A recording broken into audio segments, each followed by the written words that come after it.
And welcome everyone to today's News Tonight, the weeknight news show where we're joined by special guests, our lovely patrons, and our awesome YouTube audience to discuss the day's gaming news. I'm your host, Derek Bittner, and I'm joined by my good friend and GVG co-founder, Ash Paulson, along with our great, wonderful, amazing art director, Daniel Alba. Welcome. Hello. And this is take two of our attempt at doing the 2021 games review in games and news and whatever else comes out. And yeah, unfortunately, because of that, Brandon has something going on with his family, doing something with, just nothing bad. It's just like family time. It's a good thing. He's working on a house project with his dad, I think, right? That's what he said. So I don't know exactly what the house project is, but he's doing it, and that is all good. And Steve would love to be here, but where he's at right now, his internet connection is trash. How much did he say? I think he said like five down or like 7 kilobits. It was 7. Oh, 7. Oh, okay, God. 7 kilobits down. Kilobits. Which is like, Yeah. which is like dial-up status. So he is fine. He's here, but we're not here. He's at his mom's for the holidays, but she unfortunately doesn't have great internet. But he did want to be here. He is going to be back. We keep saying he's going to be back. We're not lying. We promise he is going to be back. But, his personal situation and then the holidays, stuff keeps coming up. But he will be back, and we'll be very excited to welcome him back with open arms when he's ready and available and situated and everything. Is Steve real? Steve, no. See, what we never realized for a long time is that Steve is actually the Krampus. So he's just very busy. Yep. Yeah, Steve Krampus Bowling. That's if you didn't know his middle name, I just told everybody it's Krampus. Yeah. But yeah, 7 kilobits is 7 unbelievably kilobits. bad. He might as well just mail his answers with us. Exactly. To communicate. Yeah. So one other thing a lot of people have been noticing is you get to see my gift that I got for Christmas, a actual webcam rather than using a camera on a tripod with a 4K link hookup. I've had to use, for whatever reason, it stopped working with Discord like 6 months ago. And so I've had to use third-party programs to try to get it to work. It's been a pain in the butt. But I got a nice new webcam, and because of that, I can actually put it on my desktop and actually look at the camera and not have it on this side. So good, man. Yeah, So you're so crisp. you get to see my office, and Amy even decorated. We got a nice tree, so still got Nice. that. We actually hosted Christmas for the first time for my wife's family at our own place, and so we got a tree decorated and everything. First time we'd really done that in our own place. And it was fun. It was kind of mixed because it was great. We got to host Basola's family, had a great time. But then unfortunately, we had to pull out of seeing my parents for the second year in a row because of Omicron concerns and the fact that due to their own vaccination timing, they aren't eligible for their boosters until like next week. So their COVID antibodies are at their lowest possible level. So even though my wife and I are boosted, they were just a little worried about, breakthrough infections. And so I didn't get to see my family over the holidays. A little sad about that. But so many people also didn't get to see their families. And I'm lucky enough to at least say my parents are healthy, no COVID or anything like that. So I'm counting my blessings while also being a little bit bummed out that I didn't get to see my family, eat nice food with them, give them their presents. But we're going to do a delayed Christmas next month or something. So it'll be fun. Yeah, I think that's, got to be safe. Hopefully you'll, Definitely. Get to...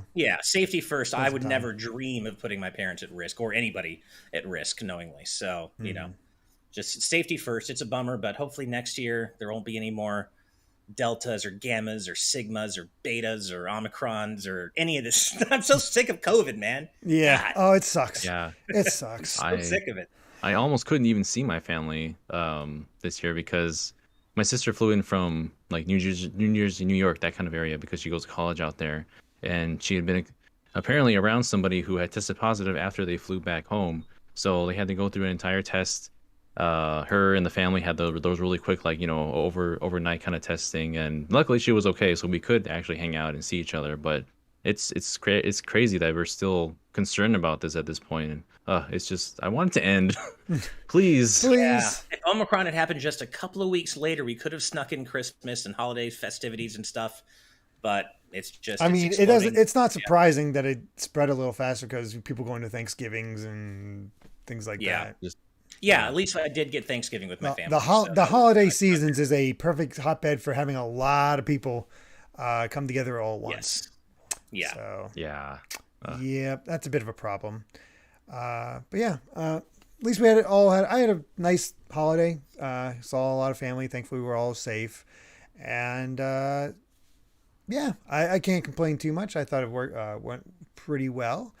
But yeah, we have a lot to talk about, so I don't want to take up too much time on Christmas talk because we got 6 months to cover, and it is the second half, which is always a busier time. Always a lot more to cover. So before we get to that, though, of course, we got to thank our wonderful sponsor, The Game Orb. And The Game Orb is a YouTube channel that brings commentary and gameplay footage from the Nintendo Switch and Xbox Series X gaming systems. While they are still running Let's Plays of Splatoon 2 and Super Mario 64 from Super Mario 3D All-Stars, they are also adding new games like Sonic Colors Ultimate and Roller Coaster Tycoon 3. Also, there are now shorter videos and a playlist called The Game Orb Minis for clips that are highlighted. So be sure to subscribe to The Game Orb at the link in the description, and I'm sure Ash is what's it called? Pinning. I pinned it. It's already done. Ash has already pinned the message. It is pinned. And we are 21 subs away from getting Game Orb to 400. So 379. Nice. That number is climbing. Please do subscribe to the Game Orb, everybody. If you love us, please show the Game Orb some love because he has been supporting us from the very beginning as a sponsor of TNT. So he has done so much to help us and support us. So if you love us, show him some love too. Please, please, please. Absolutely. Yes. So with that said, you two ready to talk about some games?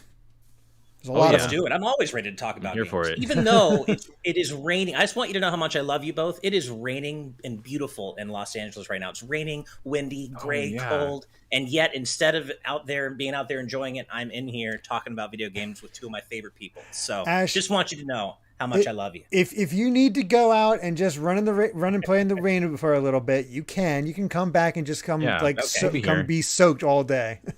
Gotcha. So there is that option. But all right. Let's go ahead and start this. And man, it stinks that we don't have Brandon here because the first game we have to talk about is released July 9th, Monster Hunter Stories 2 Wings of Ruin. And I have not really had the chance to play this, but Amy did, despite not being a Monster Hunter fan at all. She checked out the demo and immediately fell in love. Just was totally over the moon for it. Loved its aesthetic, loved the monsters, loves its systems, and is looking forward to playing more of it because, well, she got the game for Christmas. So she's very happy for that. And it looks good. I played a little bit of the original. It's a fun spin-off of Monster Hunter. I just wish Brandon were here because I know he just was absorbed in that game. He really loved it. And I wish, and he was here to talk about it during our first take of this, and unfortunately he couldn't make it today. I had the opposite experience of Amy, Derek, and I played the demo and I kind of bounced off it. I definitely appreciated, look, Capcom is working miracles with the Switch's hardware in terms of the graphics they push. I don't think anybody pushes great looking games on the Switch other than Nintendo themselves, the way Capcom does. They're really doing some great stuff. Monster Hunter Stories 2 is a great looking game. The character designs are charming, but I just kind of bounced off the gameplay and the story didn't really grab me. So I definitely see that there's an awesome game here. I just don't think it's for me personally. But I know Brandon, as you said, loved it. Yeah, Brandon's really the one who appreciates this for what it is. And I believe did a review on it as well on the channel, didn't he? He did. Yeah, so absolutely. So that's something that if the style of Monster Hunter, the traditional style doesn't interest you, and you're more of a traditional RPG player, definitely give that a look. It looks so charming. I love the art style of this game. I still haven't gotten myself to play it because, man, this year, as we know, and we're going to find out, this whole last half of the year was packed. Oh, but God. This is one of those games that I really wanted to at least help get my toes wet for Monster Hunter series as well. So it seems like a good introduction to Monster Hunter, but I don't know if the gameplay is enough to like get you used to the normal gameplay of Monster Hunter. Like I don't know if there'd be many people going from this to traditional. Like I don't see that happening with Amy. yeah. But by all accounts, great game, sold incredibly well. So it wouldn't surprise me if we eventually saw Stories 3 and just continue this sub series. Like this is what we're getting now instead of Breath of Fire. That's just it. Well, unless you count Breath of Fire 6, the mobile game, right? And there's that. I didn't even know that was a thing. That's oof. Yeah, I think because it just came and went very quickly. I don't think it was particularly popular. Again, being it's a mobile game, on a beloved non-mobile series. Yeah. Oh, that's depressing. But, yeah, it is. Well, let's go. We'd probably be talking about this more, but again, no Brandon. Brandon, we miss you. Come back. God has left us. Miss you. Come back, voice of God. But yes, July 16th was our next big release. The Legend of Zelda Skyward Sword HD. Unfortunately, we do have Ash here because Ash, I think you had the most to talk about with this game. This re-release was kind of a revelation for you. Yeah, it really was. I basically replayed almost the whole game again. I didn't quite finish it, but I played about 55 hours, which is about the whole game. It's a long game. And I just kind of chipped away at it over the weeks and months. And honestly, it's been such as you said, a revelation, reminding me how much Skyward Sword has aged better than I thought it did. I thought I looked back on it as maybe my least favorite 3D Zelda, but I had a much better time rediscovering Skyward Sword in Skyward Sword HD than I did, for example, Twilight Princess HD a few years back. And I think a lot of that has to do with the absolutely pristine presentation. This is a game that was always meant to be on hardware that could push the graphics we're seeing in this version of the game.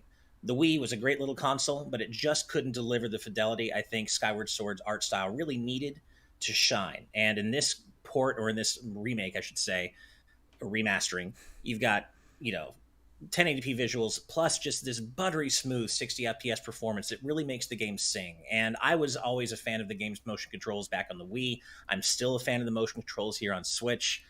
And, the same things that were already really good about Skyward Sword, like the story, the soundtrack, the characters, they're all still really good now, a decade later. And so this is a game that has kind of, my opinion, what I thought was my opinion of it, has really improved having replayed this remaster. And I think it's aged surprisingly well. There are some world design issues for sure, and it can be crushingly linear.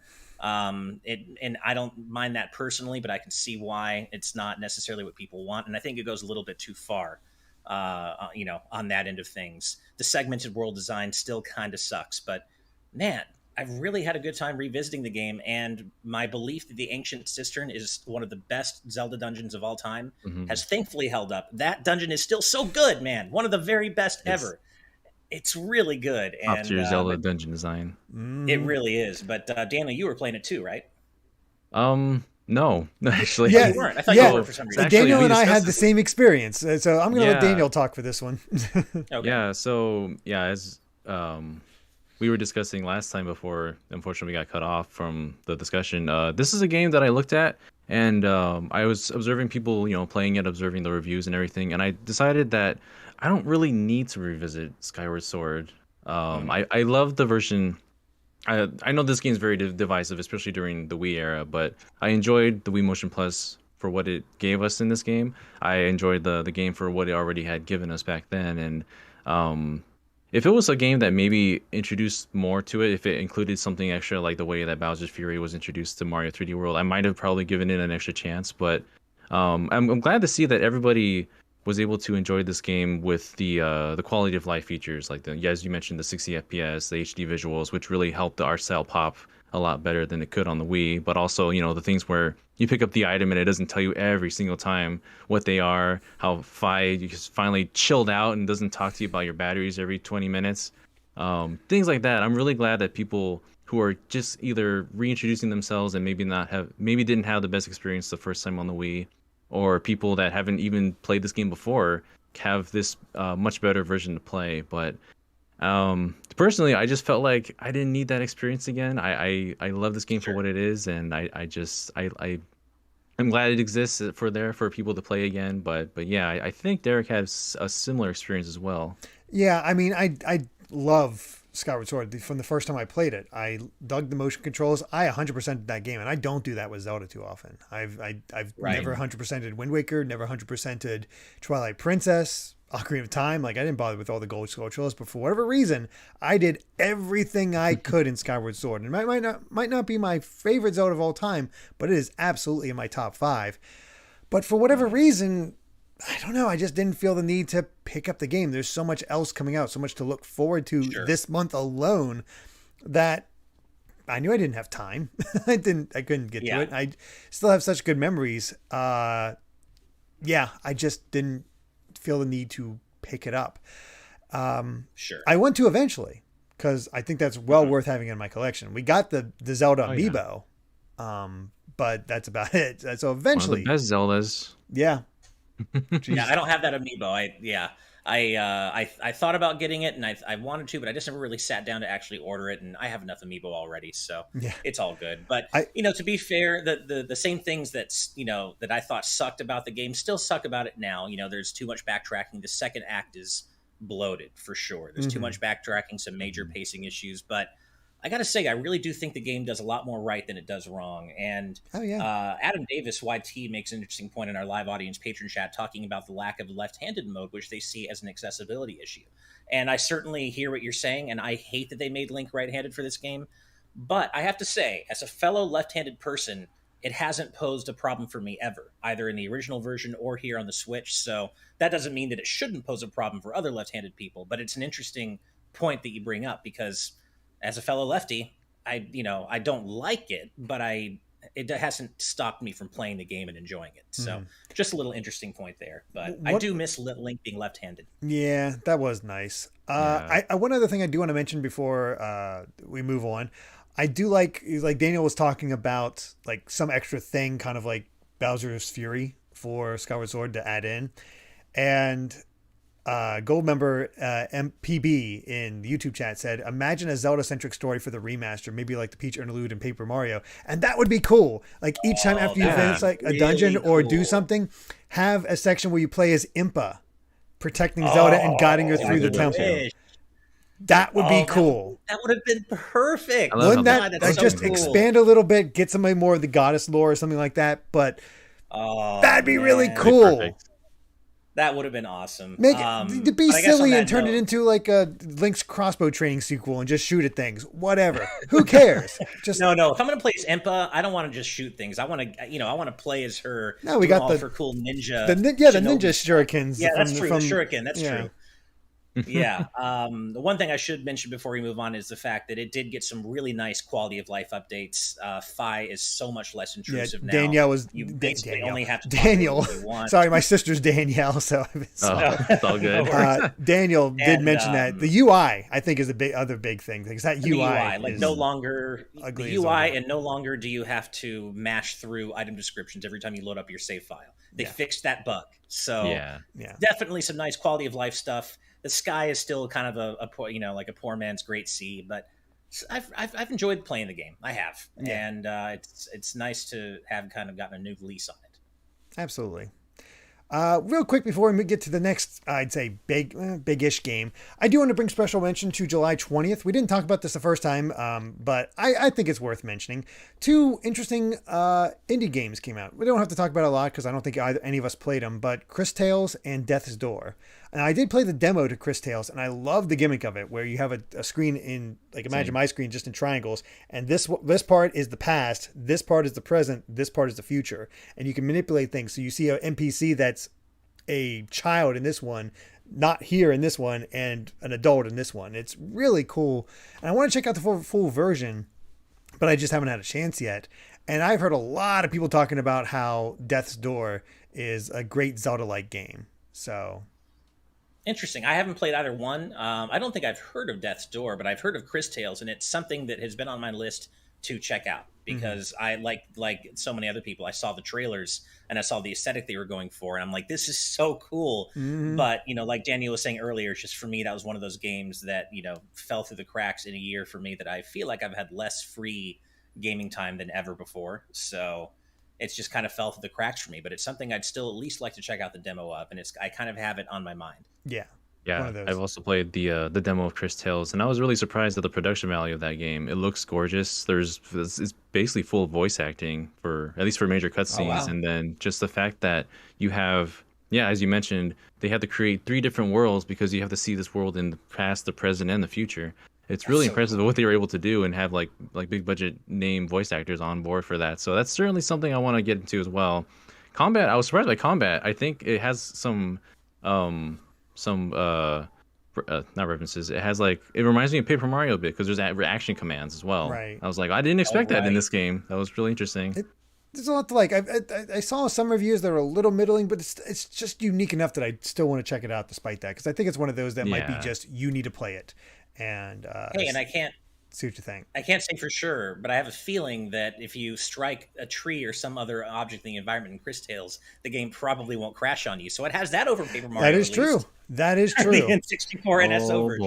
boy. uh, Don't remind me. Two things I do want to mention is Nerd Consultant mentioning, don't forget Ender Lilies also came out on the 20, also came out. And I don't know much about that one. It's on my list of Metroidvanias to cover for an upcoming series I'm working on. But I've been making sure to note on those. And then Juan Delgado also mentioning that Chris Tales is currently half off as part of this sale. Oh, Nice. Sale going on right now. Thanks So for if you wanna the check it heads out. up, one. It's good to know. thank you. Yeah. Yeah. The next game is one I don't think we have a lot to talk about because I certainly didn't play it. Pokemon Unite, July 21st. Yeah, Yeah. it's a MOBA. I don't It's really a play MOBA. That MOBAs. was, Yeah. I'm sorry, I just, Pokemon isn't enough to make me care. I know that it caught on for a while and some people got really into it, but this one just passed me by. I just don't MOBAs. Just when I look at a MOBA and I see the gameplay happening, my eyes just gloss over. It's not because they're bad games. It's just because it doesn't engage me in a way that makes me want to pay attention. It's just not for me, I guess. yeah. Yeah, I had a lot of friends who got into it at first. I didn't really jump in because it just kind of seemed like, yeah, a MOBA to me. But a lot of people still have fun with it, and that's good on them. But it's not really my my style of game, even if with the Pokemon skin over it. Yeah. Yep. Right. So I Agreed. thought about checking it out because it was free, but I passed me by and I realized I don't care. So I just skipped Yeah. it. Now, Yeah. a game I Here we go. definitely cared about, July Oh, boy. 27th, The Great Ace Attorney Chronicles. And Woo! Been on Man. 27 for a while. that's a good game. I'm so glad. It was such a shock that we got this in the first place. Fully translated finally, Right. because it is so difficult compared to, like, Ace Attorney, the original trilogy held, well, even really probably most of the games that set in the original canon hide the fact that they take place in Japan. So this is always a tricky one to cover, but man, they handled it so well. It's definitely one of the best some of the best Ace Attorney games out there. They do feel like one big game though, because there's a lot of cliffhangers in the part one and a lot of part two, because it's picking up from part one, is like covering, like answering those questions. So they're not really individual games Right. like the original trilogy with a few elements that carry through. No, this is definitely its own, like they need to be played together, but they are long. They are very long. Yes, they are. I mean, we've been playing it. My wife and I have been playing it together, as probably everyone listening knows at this point, and we've left it on a couple of times for sure. But we're probably, our game counter is at like 35 hours on my Switch, and we're in the final case now. And you could say we probably left it on a few hours for whatever reason over all that time, so maybe closer to like 30 hours. But still, it's a pretty long game. two's And longer. Derek, you'll be happy to know, and two's longer. Geez. You will be happy to know, though, that one of the best parts of my holiday season has been finally being able to sit down with my wife and make a little more progress. And we are now at part 2 of the trial of the last case Ooh. in Great Ace Attorney 1. Getting good, isn't And it? it's really good. I have no idea how it all comes together yet, but I love this game. I love Ace Attorney in general. We're both having the best time with this game. And there's a really cool gimmick in the 5th case specifically that could present itself as an accessibility issue, Well, and I definitely the- recognize that. But the thing it is, doesn't apply to me, and I thought it was kind of cool. I know exactly what you're talking about. The cross-eyed thing. Yeah. I didn't want to spoil it, but yeah, okay. Yeah, I don't think that's a huge moment because here's the thing. Fair enough. There's two parts of that. One, they do solve the accessibility because when you really need it, do they highlight what you need. Oh, okay, that's good. I didn't know that. Good to know. There is that because I tried for a long time to cross my eyes to see really? this, and I couldn't do it but then I realized why it's the whole cross-eyed thing. It's a lot easier if you had access to the 3D since this game was on the 3DS. Right. This stuff would totally stand out a lot more. And I was actually able to see it though, because I'm able to cross my eyes like that, and so it actually popped out to me the way it was supposed to. I'm like, this is so cool that they did this. It's such a good game, man. The characters are so good, the writing's great. Mm-hmm. I love it, and I can't wait to see where this get some amazing images during the cross-eye moments, like of the characters. Oh. Nice. Oh yeah, when they cross their eye, it's so good. Yeah, it's a little off-putting though. It's a little bit like I love Uncanny Valley-ish a little bit, but I in still a funny love way. It. I'm glad you're sticking with it. You're in for a ride when you get to the second game. Can't wait. I have no idea where this is going. I have theories. It is a major highlight for me. I'm so happy we got this. Now we just need 4 through 6 on Switch, as well as Investigations 1 and 2. Yes, I would prefer Investigations 1 and 2 first because Investigations 2 has never been localized just like Ace Attorney. So if we can get that as well and have every Ace Attorney game available in English in some shape or form, that would be amazing. Right. So we'll see how it all goes. I totally agree. I want all of them. I mean, like I said, my wife and I have been waiting. We tried to play Apollo Justice on my 3DS, and it just wasn't the same. We're cramped. We're trying to look at this tiny screen together. We're waiting for 4, 5, and 6 to come to a TV-friendly format to properly play together. Mm-hmm. Absolutely. Yeah, I haven't. This is not a game I've played because I played the original trilogy for Ace Attorney, but as far as what the presentation is and all the hype of people talking about this game, I really want to get into it eventually. I didn't get into this game because there was a certain other game that came out on the exact same day. And I was going to lob that over to you because Daniel had a choice, and a lot of us had a choice: Ace Attorney or Neo: The World Ends with You. And Daniel, we got cut off at this point last time. Yes, you have the floor. So I think because of certain reasons with certain people here, I was the only one that was actually playing and chose the way of Neo: The World Ends with You. This is a game that a lot of us have been waiting over a decade for because we really love the original that came out on the original DS. And just the fact that we got this is amazing to me. It would have been nice if Square had advertised it a little bit better so that they wouldn't be, disappointed of sales and all that. But the fact that we still have it is still incredible to me. And man, this is probably one of my top games of this year. It's really a game that you can jump into it if you haven't played the original, but it really does give a lot of fan service for those that have played the original. I remember in previews and trailers of what they showed you.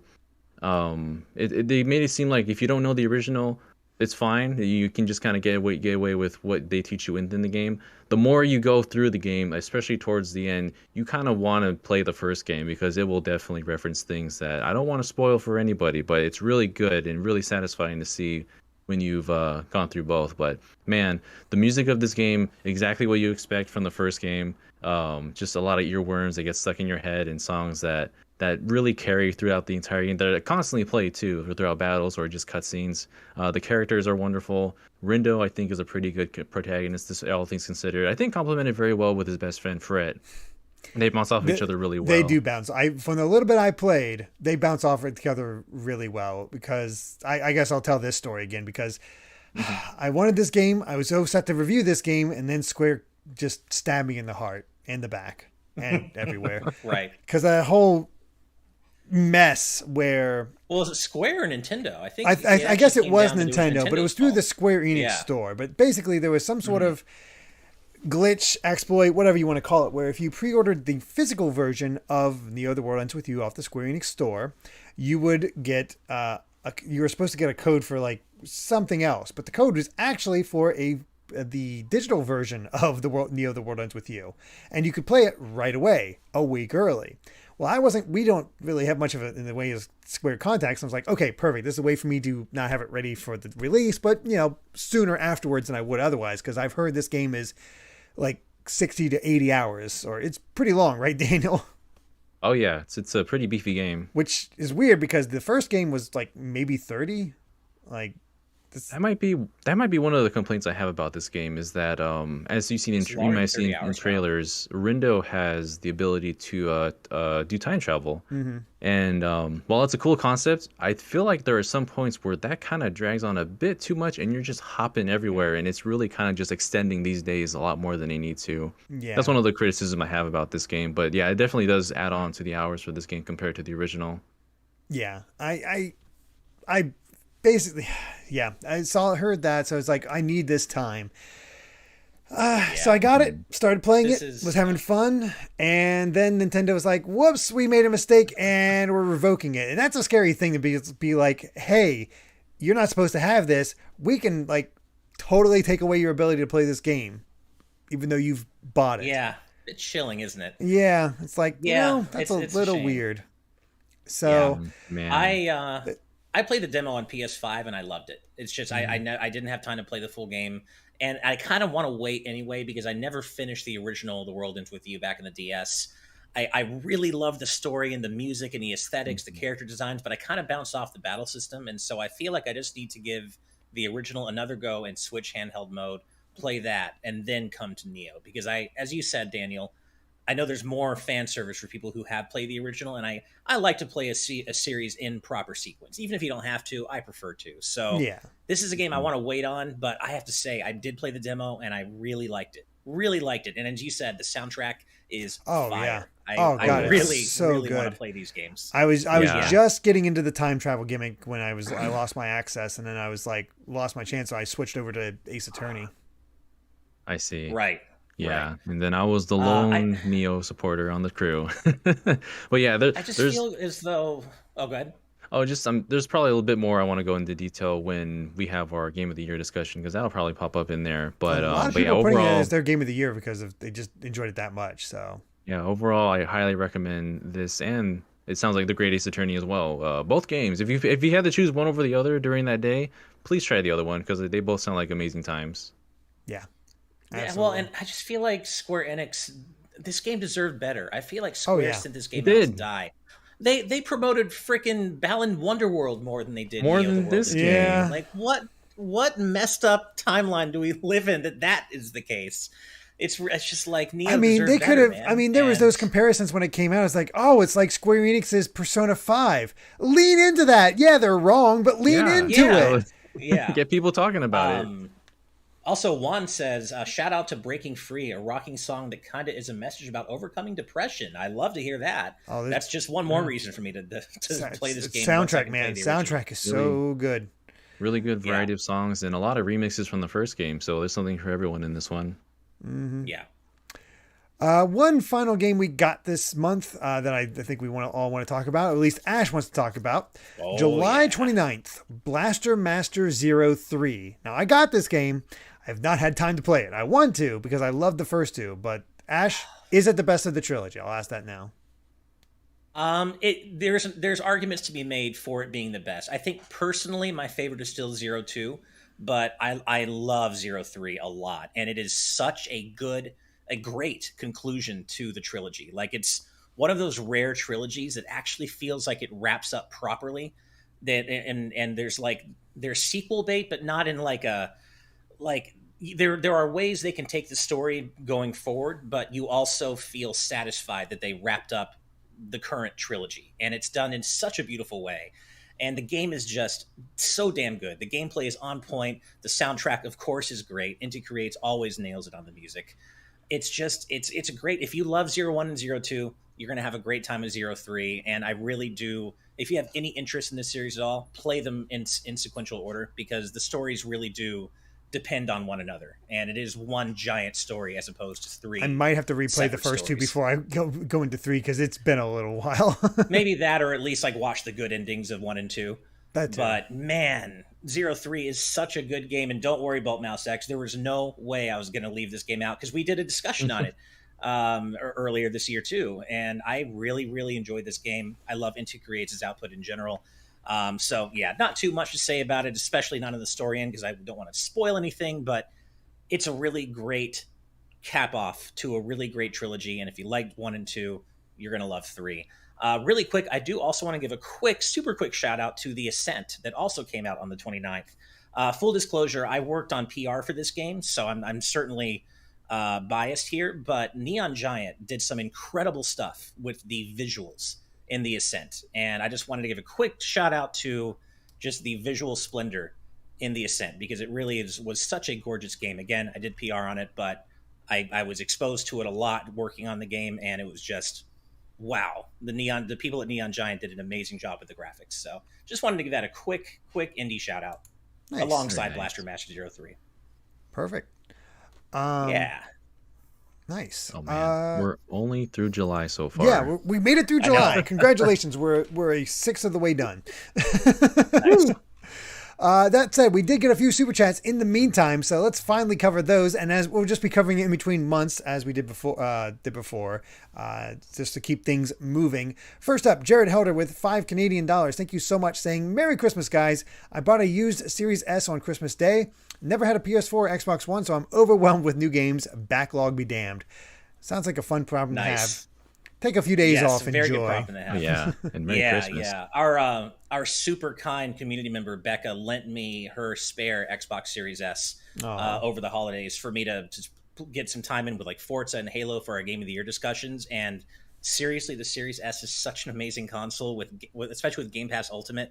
It's great. So I know exactly how you're feeling. Have a wonderful time. Nice. Next up is Thomas Nerds out with a $10 super chat. Thank you so much, saying, since we're on the topic of Zelda, I wanted to draw attention to Zeldathon Ascent, a charity marathon playing the entirety of the Zelda series whilst raising money for St. Jude. Every bit helps. That is amazing. That's a lot of Zelda. Awesome. Thank you. Awesome. Yeah, thank you for letting us know about that. Yeah, Certainly, definitely check out cause. Zeldathon Ascent. That is awesome. Static Shock 42 with a $5 super chat. Thank you so much, saying, I'm just upset the Greatest Attorney Chronicles came out the same day as Neo The World Ends With You. Yes. That was feel that. It sucked. Sonic and Mega Man 531 with a $2 super chat. Thank you so much, saying, Raiden from Metal Gear versus Genji from Overwatch. You choose Raiden. I don't know enough about Genji. Genji is just typical ninja type thing, sort of normal. If you play Metal Gear Rising, he does some ridiculous things. Even in Metal Gear Solid 4, he does ridiculous he really things. does. I'm sorry, Genji Nano stands no chance. Yeah, Nano Machine Son. Oh, God. Static Shock 42 back with a $5 super chat. Thank you so much, saying, I'm mad that Square Enix promoted Balan Wonderworld more than Neo The World Ends With You. That's what I said. Yeah, Totally why did you do agree, this? Static Shock. It's so dumb. Yeah, I don't understand. really, really sad. Also, by the way, I want you to know I didn't see your super chat and then just steal your idea. I'm only now seeing this, but thank you for the super chat. Ash stealing ideas left and right. How dare you? Right. Vedran Hotek, thank you very much for the $10 super chat. Also, love the profile pic. Always a big fan of slime. Says, hey guys, hope you had a good holiday. If you celebrated, was wondering if I could get a shout out for my 25th birthday tomorrow. Keep on doing what you guys do best, and all the best for next year. We still have our December birthdays going on. Happy birthday to you, Vedran. Hell yeah. Happy birthday, Vedran. Happy birthday, yeah. Oh, yeah. Hope you have a great time, and thank you for spending your pre-birthday day with us here at TNT, and we love you, man. Birthday Eve. You're just heck yeah. Yeah, your birthday Eve. No, you've been such a long time, wonderful member of our community. We love you, and happy birthday. Absolutely. Well, let's say we get to August, which doesn't have as many releases this time, so it's a little bit of a breather. But I'm curious because the first game I'm seeing of note that as brand new to release, I should say, on August 11th, Axiom Verge 2. Now, Ash, you were really excited for this one. Have you gotten a chance to play it?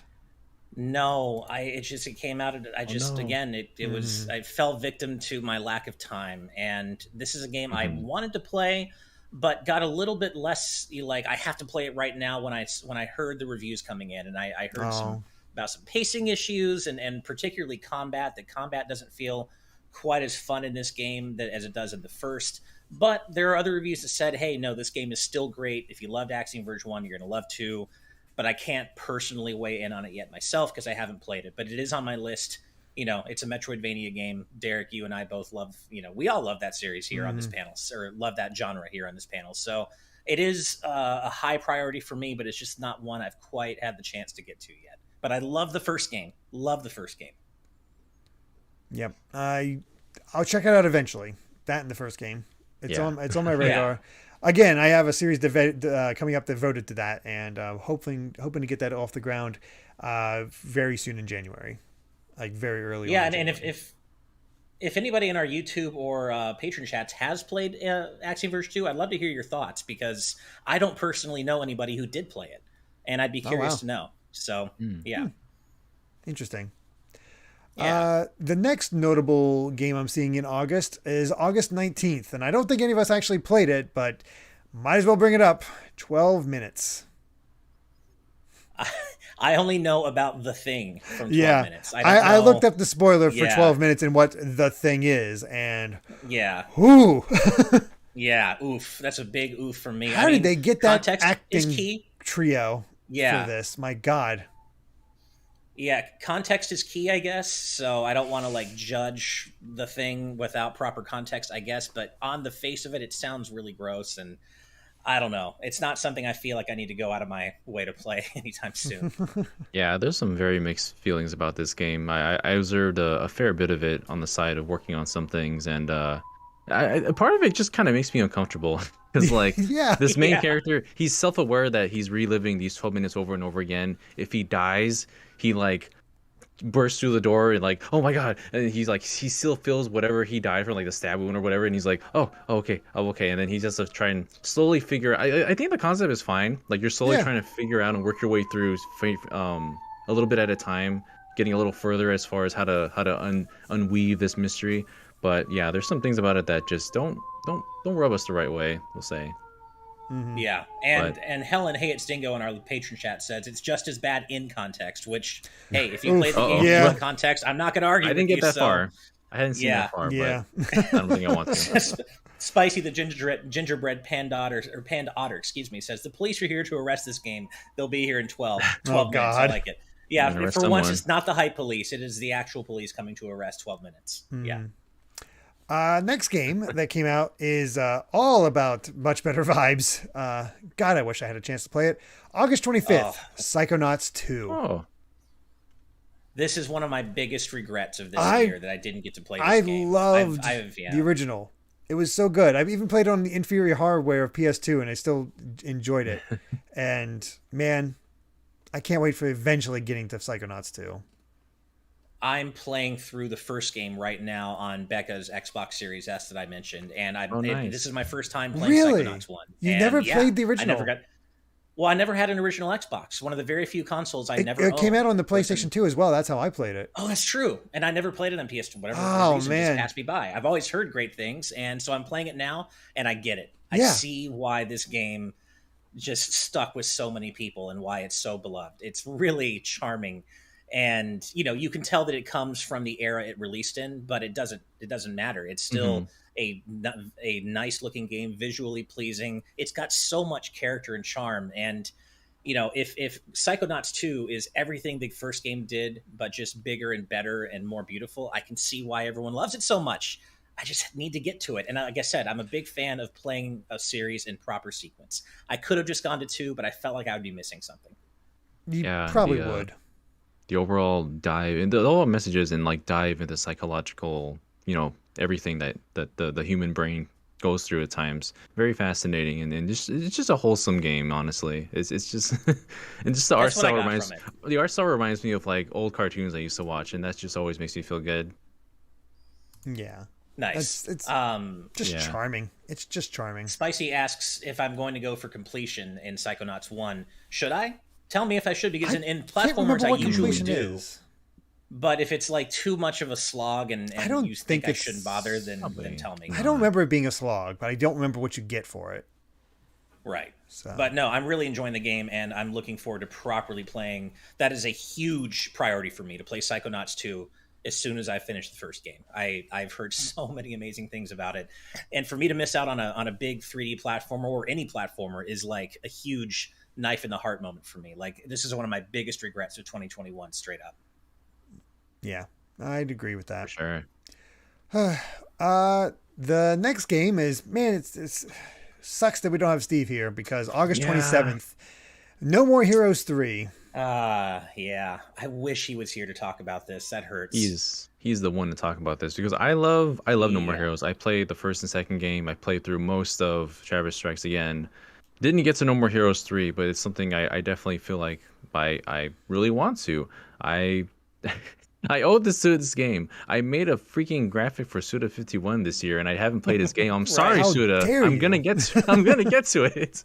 But man, yeah, it looks as crazy and insane as the rest of the series does, and it's just a roller coaster ride from what I've heard from Steve. And man, I want to play this game soon. Yeah, he played a little bit of it with me, or at least in front of me when he was here visiting me a few months ago during the review period, and it looked like more of what you would want from No More Heroes. And from, for what it's worth, I remember kind of what he told me about it, which is that he liked it, but that he thought it had some pacing issues. There were some stuff that he didn't think landed that well, but overall, I think he really enjoyed it. And he did, of course, review it. So, you can check out his review. But yeah, if he was here, he could talk way more about it than we can. But yeah, this is another series that I feel maybe deserves a little bit better than it often gets. But to be fair, Nintendo did promote it. Certainly more than Square ever promoted Neo. Yeah, I think it did reasonably well. I don't know for sure, but I feel like I saw it on the top of the eShop quite a few times. So I think it did all right. Mm-hmm. I also see it a lot. I see it a lot in YouTube chat right now, so I'll just say it and get it out of the way. Moe. Moe. Nice. Moe. I love it.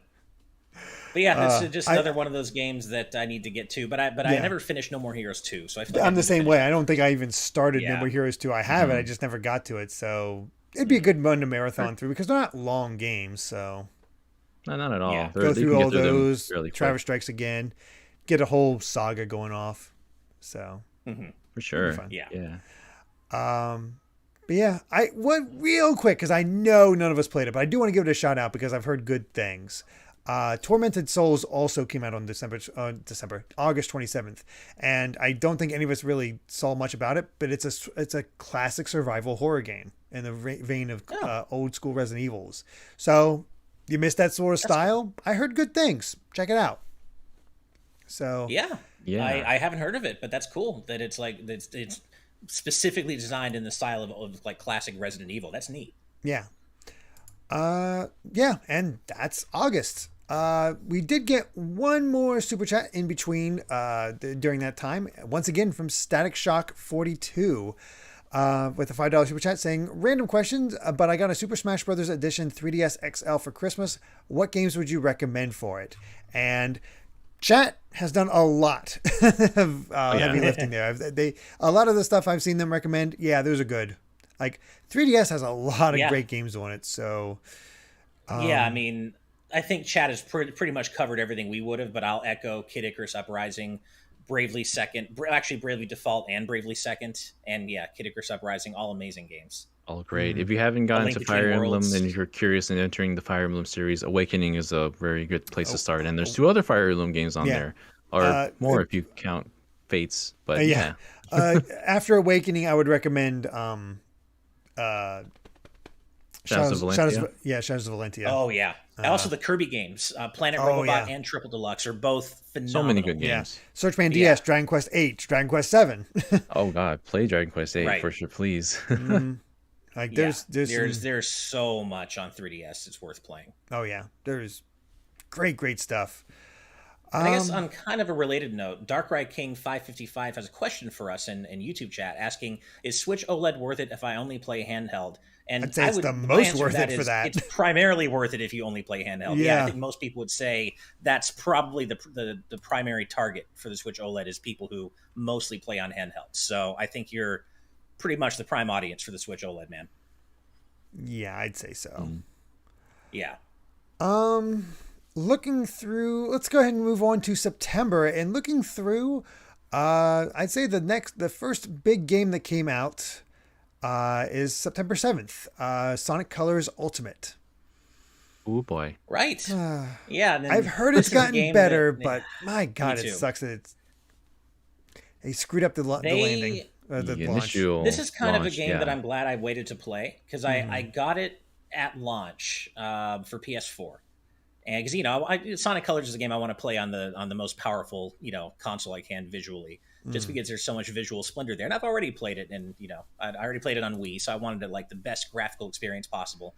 And I had a good time, but I kind of got distracted by other things I was playing. But I've since found out like they've patched the game several times now to fix some of the many well documented bugs this game had when it first came out, and they've also added some cool quality of life features like the ability to. I think they've one of my complaints about it was the sound mixing was off. The sound effects were way too loud, overpowering the music, and I wanted to hear all those cool new remixes. So I think they've rebalanced the sound mixing. For some reason you couldn't turn down the sound effects, which is like a common feature. It's really weird. And they, like I said, they fixed some of the bugs, and they've now added the ability, I think, to switch between the remixed and the original soundtracks, which is really cool. So this is a game that I'm really glad I've waited to play. It's something I'm going to go back to soon and just blast through it. And but I got to say, I didn't personally experience any of those really nasty glitches that people were talking about at launch.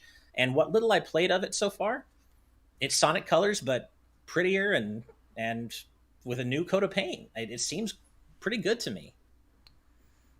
Yeah, I think it helps that they've done so much to patch it and help it, because at the time of release, oh boy, it's a little rough. That was the news, was just how incredibly wildly glitchy some of the screenshots that videos that people were getting from it, to the point where it was nearly like epileptic, and it was really bad for a first impression for this game. But I'm glad they fixed a lot of that at this point, and it seems like a much better game to experience now. Yeah, I'd say it's a bit more worth it at this point. Maybe worth checking out. Hopefully somebody takes a look at it after all the updates and it gives it a reevaluation at that point. Yeah, so. and I mean, I'm glad they brought it back at all, though. Like, I'm glad they gave this game, they brought this game to new audiences, because Sonic Colors, alongside a game like Sonic Generations, is one of those games that, to a lot of people, including myself, proves that Sonic Team can get it right. 3D Sonic games can be good. Sonic Colors is a good, I would say, great game. But, some people tend to forget that sometimes when you get drivel like Sonic Forces. But no, Sonic Team can do it. They can get the job done. And Colors is proof of that. Next step, remaster Generations. Come on. I know it's one of the FPS boost games on Xbox, and that's really cool. I'm looking forward to playing it that way. But just remaster it. Just do Sonic Generations remaster. Let's just get it done. That'd be nice. Add in some more levels, too. Why not? Please. One more level for each era. Down. Oh hell! Oh man, you're speaking my language, man. You'll get Casino Night Act 2 and like it.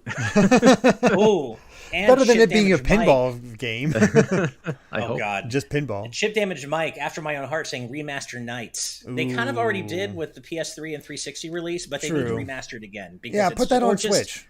Put it on Switch, because Nights is just, oh man, it's such a wonderful Everyone should play Nights. Yep. Yeah, absolutely. All right. Well, it's definitely starting to feel like September now, because now we're just getting tons and tons and tons of releases. First up, September 10th, Life is Strange: True Colors. Ash, I'm going to guess you did not get to this game. No, this is the game that my wife and I would be playing right now if we weren't playing the Great Ace Attorney Chronicles, and I'm pretty sure it's the game we're going to play after it. Whenever we do eventually finish Great Ace Attorney, we're both big fans of the original Life is Strange. We didn't play 2, never got around to it, but I loved everything I saw about True Colors. All the pre-release trailers, all the character designs. I loved the design of the main character. I love the whole vibe this game has, and it's gotten great reviews, great reception. So this is just one of those games that when my wife and I finish Great Ace Attorney, this is the first thing we're playing together after that. And it looks great. I really want to play it. Also, it came out, all this cool stuff came out on my birthday. September 10th is my birthday, and there was True Colors and then a couple of other games. Yeah, exactly. One game I know Daniel's going to talk about. But this game looks great. I really want to play it, but I'm just, it's just going to have to wait until my wife and I finish Great Ace Attorney Chronicles. Yeah. I've heard really good things about this one, which is impressive because it's from a different developer than the original. So right, it's cool. Right, glad they pulled it off. Yeah, same. But otherwise, I've not played a single Life is Strange game, so I got nothing to add it really. So Dang. apologies. But Sorry, y'all. Daniel, I think you might have a few things to say about the other game that came out on September 10th. Here we go. Oh boy, Tales of Arise, so, and you'll be happy. You'll be happy. That was one of the other games I got. Oh my Christmas. god! Oh, nice. Join the family. So eventually, maybe I'll find time to Now play just that. find 60 Eventually. hours, Derek. Yeah, This is exactly. right. Oh yeah. This is a Tales game that is going to put in the hours. That's for sure. So this is the first real mothership title Tales game we've had since Tales of Berseria in 2016. That's a long time. Like 5 years is a long time for Bandai Namco to. I always get that confused. To release a Tales game, like a new release. Because in between that time, we've got Tales of Vesperia, the definitive edition, which made me very happy as well, because that was originally like content that was Japan only. But Arise, it really brought back a lot of things that I enjoyed about Tales games and really just improved upon them, like just the art style of it. I know like the first couple of areas, unfortunately, they look very like barren, brown wasteland like, but when you get to like I think the third area, it really opens up. That's where the demo started, which is what they wanted to show off. It really shows like the green, the lushness of the environments. Just a beautiful like painterly artwork style to experience the entire way through. The characters are super interesting in my opinion. Alphen is one of the one of my favorite tales of protagonists of this point. Wow. Kind of like a dual antagonist thing, with Shion being your secondary. The story is just as much about her as it is about Alphen, and just experiencing their story, the whole deal with the mask over his head, that has a lot of weight to it as you continue forward. But yeah, the combat, I really enjoy how they've expanded the combat. Before you have like your ground attacks, combos that you can lead into an aerial attack and do the aerial attack combos back to a ground attack.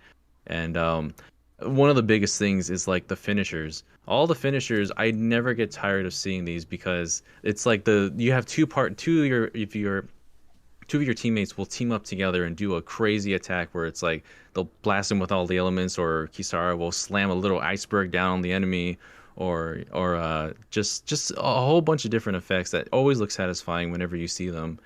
It's so dynamic and fast. It's fast. Like when battles end in Tales games, usually you'll have the party kind of do their little banter. You'll see them talk and they'll be like, the result screen. Now it just goes right back to the field like instantly, especially when you're on like a PlayStation 5. It just goes right back to the battle, and they just kind of talk while you're still roaming around. So it's really it's a lot more better paced. Geez, this is something I could talk about for a while, but I also want to save some things because we have a Game of the Year discussion coming up as well. So more or less, really great return to form for this series. I'm glad a lot of people got to play it. I actually didn't get to play it right away because I got the collector's edition, which got delayed because a lot of postal services were going crazy at the time and delayed a lot of stuff. So they were very kind to send out digital codes for people the same day, so they could just play it the same day of. So that was really a nice way to experience it. Just overall a great experience for this game. And did any of you play the demo? No, I've only ever played Tales of Symphonia, and I wanted to get into it because I picked up a few other games. Like I picked up Tales of Xillia, I picked up Tales of Vesperia, the new version. Now I got Arise. It's one of those RPGs. Like it's put up there as the third biggest RPG series in Japan, like after Final Fantasy and Dragon Quest. So like I want to play more of these games because I did really enjoy Symphonia. So eventually, I was pulling for Tales in Smash because that was the next like major series below Dragon Quest. After Dragon Quest is the Tales series, and the battle system, if you play like even back to Symphonia in that area, that's totally built for Smash Brothers. And that's an extra tangent I could go off on, but man, I'm hoping you enjoy the series when you start getting to more of the games, because there's some really great characters and moments in these that I cherish and still hold dear to me today. Yeah, I did play the demo. And I was instantly enamored with the visuals. What a beautiful game. Just running around the field area that you start the demo, and it was just so pretty. The battle system, I kind of, it didn't quite grab me at first. I've been meaning to replay the demo and kind of go back into it because I just feel like maybe I wasn't quite in the right mindset. Because I do have some Tales of experience. I've played and finished Symphonia, and I've played most of Vesperia, and I really loved both. And but I've also played some other Tales games like Abyss and Legendia, and kind of got burned out with some pacing issues, and the stories just didn't quite grab me. So I've heard good and bad things about Arise's story. I've heard that there are some pacing issues, but that the characters are pretty interesting, and so I'm not quite sure yet about Arise. I want to play it ideally, but I also know that it's a really long game, and I just don't, I have to pick and choose the really long games I play these days. Aren't most Tales games around 50, 60 hours? Not too long. Like they're not. Yeah, they're not Persona levels. They're not Persona level, but they can still take a while longer than your like 40-hour games, and that's fair because some games pacing can be an issue for some of them. Tales of Arise, I will say, like without spoiling anything, towards the end of the game is like a info dump on you, and I have heard that it gets towards the end it gets a little rough. It's a little much, but I swear to you, everything before that, it's such a joyride. Mm-hmm. And this series is something special. I adore it so much. I've played pretty much everything that's been released here in the West. I've played the entirety of those Tales series games, and hoping for more, hopefully. That'd be cool. But yeah, maybe play Arise. Please convince play. them to do some more ports or get others. Who knows? One of the coolest things. One final thing. One of the coolest things is like the intros to Tales games. Ever since I think Tales of Xillia has all been done by the studio Ufotable. They would do their fantastic visuals, and I swear it was the biggest thing. And I hope it's not a spoiler, but I had to say it. When you get halfway through the game, the intro changes, and it's like a season 2. Oh, that's awesome! You see a whole different you intro. You don't see that too often. Out of that's nowhere. Cool. Okay, that's cool. It's like such a peaceful intro too, compared to the really like high energy fantasy one. And it's so great. Just little moments like that. I love it. That's really cool. I love that. That's pretty neat. It's definitely a game I want to play. It's like on principle I want to play it. It's just a matter of will I be able to carve out the time to do so? Because it's a game that I know would appeal to me. Just on principle, we all know I love anime, and Tales of it's about as anime. Oh, it's definitely more anime than Final Fantasy or Dragon Quest. It is super anime. Right. Oh, yeah, absolutely. Mm-hmm. But there was one more game that came out on September 10th. That's WarioWare Get It Together, which I did get to play through the story mode with Amy. God, that was a lot of fun. I really enjoyed this. This was a good time. Same. This is a game that I really enjoyed. I was really glad to see WarioWare make a grand return, but I feel like it also kind of faded from the conversation really quickly. It did. It's weird because I feel like I have a bit of a skewed perception of it. I really enjoyed playing through the story, but the first time I tried to bring it out as a party game, like with friends, we unfortunately, I guess, just managed to pick all the worst party games, and we were expecting something on par with Mega Micro games back on or Mega Party games back on the GameCube, and what we got was something that didn't even come like close to even being half that experience. But then I played it with another friend like a couple of weeks later, and we discovered that no, we just picked the worst multiplayer games, and the good ones are still really good. So I have a bit of a skewed perception of the multiplayer because I had such a bad first impression of it, but single player, I had a great time, and this is a game that's just oozing charm, absolutely oozing charm, and you got to love the Smash style character select screen. It looks so obviously like Smash Ultimate. Oh yeah, they knew what they were doing. Oh, totally. You got to play this with Brandon, didn't you, Daniel? Yeah, we played a little bit on stream. That was my first time actually doing 2-player co-op with any of the other mini games because I don't have anyone else to play it with here. But it's such a different experience. It's so frantic and chaotic and weird. I love all the little intros, the little animations that they have on here. The micro games. I thought it was going to be not as fun because you're controlling a character through all of these instead of just performing an action. But it actually adds a lot to it. Like they managed to make it seem fairly intuitive, and they kept the variety up throughout the entire experience. And just a great party game to play with a friend. Just sit down and just romp through a lot of micro games together. And special shout out to Penny's section and her theme song that plays during that. It's so good. It's so heartwarming. Catchy. Yep, I love it. I love it when WarioWare it's like they make a new song every time there's a WarioWare game, from like Mona Pizza, Mike's theme, Ashley's theme. Yeah, the themes they put out there are always so good. So great. Yeah. Yeah.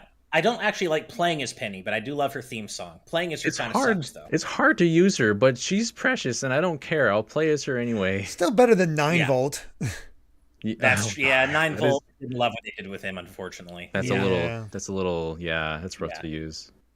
Mona's still the GOAT. I've always been a big Mona fan. Oh, Mona's She's cool. still awesome. She's great. I just love the character designs in WarioWare in general, and I love that the new characters they introduce really feel like they slot in perfectly with the existing crew. And absolutely, it's just a charming game, and I wish the conversation had kind of stayed active about it a little longer, because I think it deserves a little bit more love than it maybe got. As we're seeing here, I think it was just so crowded. Because we have a lot of games to get through yet just for September. So let's move on to September 14th, where there's 2 more games to really cover. First up, Cruisin' Blast, which is getting some more love soon thanks to some online modes and some DLC. So that's cool. I have not picked this up, but I do know it's half off right now. So everybody, please buy this game at half off. If you have any love for arcade racers at all, play this game. It's got the best menu theme of the year. It's 90s as fuck. It's the best. And what other game this year can you play as like a unicorn with Pegasus wings racing fire trucks and sharks? There's even a hammerhead shark that you can play as. Like, this game is so stupid, but in the best possible way. It just it takes everything Cruisin' is known for and just turns it up to 15. And it's not realistic at all, but that's the beauty of it. It's not meant to be. And there are UFOs appearing everywhere, volcanoes exploding everywhere, all sorts of weird, crazy shit going on in each track. And I adore this game. It's one of my favorite games of the year, and it's half off, as you guys just said. So buy this game. It's so good. And now it's going to get online. We don't know when, but they are bringing online to the game. That was one of the few complaints about it, is that there isn't really much non-local multiplayer, really any non-local multiplayer. So absolutely. And apparently they're thinking of bringing more content to the game too after online multiplayer. So I guess this game is going to continue bringing some courses from other Cruisins, I guess. So yeah, exactly. But no, this game is awesome. But just know that it doesn't have online right now. But it's such a good game. That might be a good EP squad game if depending on how they do online, once it gets online. Agreed. That'd be cool. Yeah. Oh, such a good game. Cruising. I just have that song in my head now. This game does not care in all the right ways. It's ridiculous and fun, and absolutely. You got to play it, guys. Yeah. I need to pick up. There's so much to play. There's so much to play. I can't handle it. The other game that came out on the 14th, Deathloop, which again, dang it, Brandon, why aren't you here? Because he's, I think, the only one of us that actually played Deathloop, and he seems to enjoy it. He actually is enjoying it. It's one of those things where it's like, oh, it's actually good. All those advertisements they were doing, maybe they were advertising it for a reason. It was validated, apparently. For how well it was received after launch. I'm curious. I've heard mixed reactions to whatever the twist is of this game. I did too. Maybe it's not the best, but otherwise, game seems good.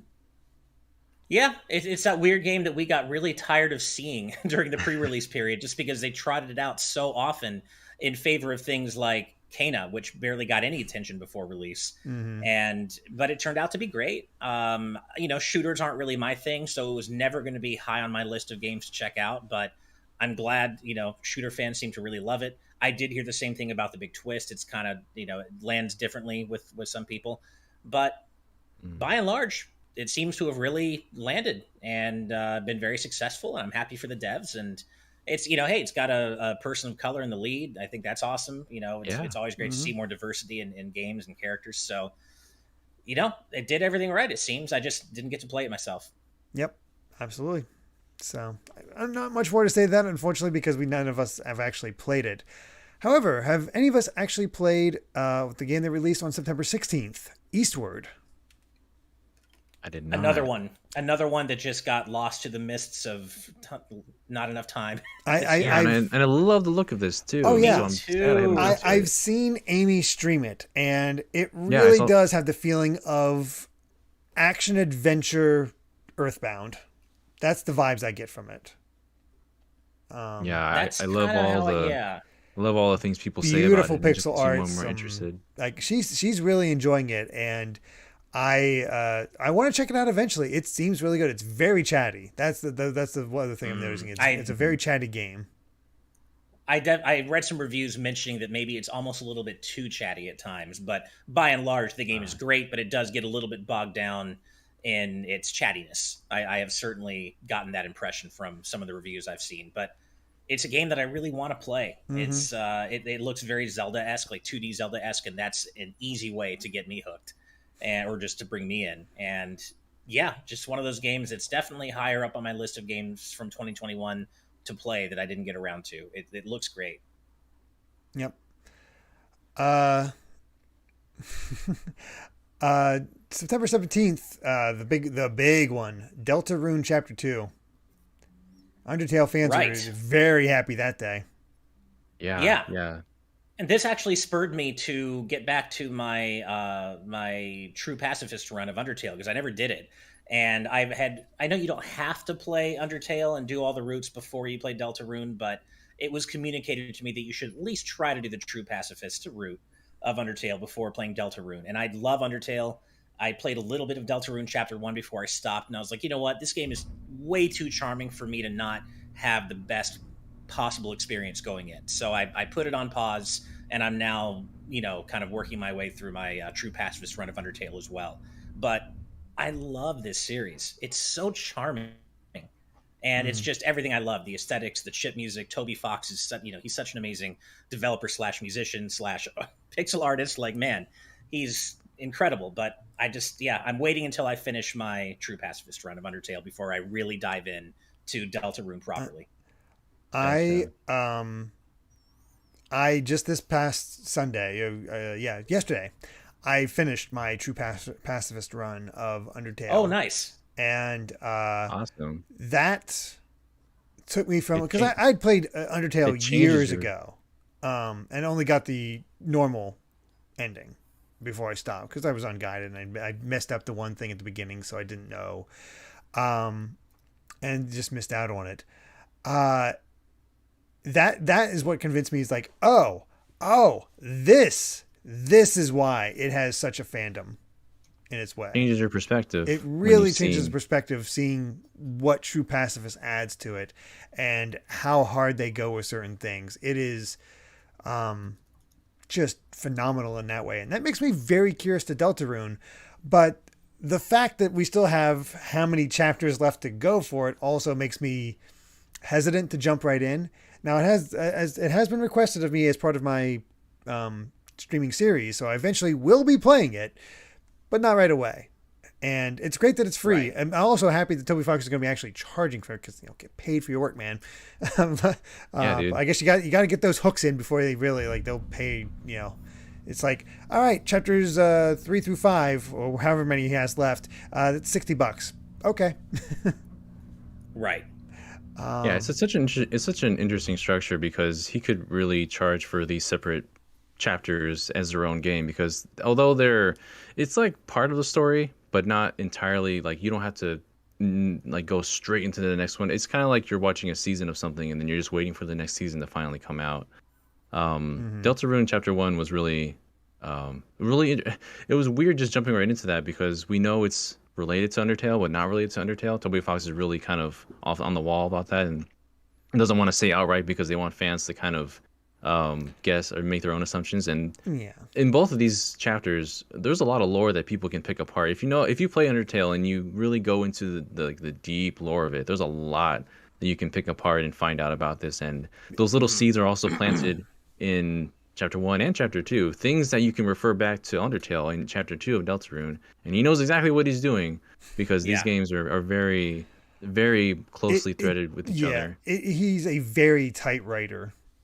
just making sure everything loops in on each other and pays off with each other, and so many things you could miss. Like it really rewards people just really going for it.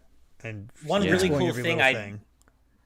cool thing I discovered during my, as I said, I'm working on my true pacifist run of Undertale first. And so I was playing the game and, I tried to get every dialogue that I can. And I talked to all the shopkeepers, all the options. But hidden behind one of the shopkeeper dialogues is a mention of Deltarune as a concept. Yeah. And I'm like, that was way before Deltarune, the game was even it blew a thing. my mind like, too when I saw that. I was like, oh my God. Yeah. Like, this is awesome. This symbol is the Deltarune. Like, okay. Yeah, it makes you very curious about what Deltarune actually is. So really cool. Every chapter has so much like fodder to speculate things about what could come next. What does this story have to do with that? If you played up to the end of chapter 1 for Deltarune, you're like, oh my God, what just happened to the main character? And you go into chapter 2, and they kind of play off of that, but also nothing seems wrong at first. So he really knows how to hook you into the series, because the characters are so charming. They're so wonderful. The dialogue is great.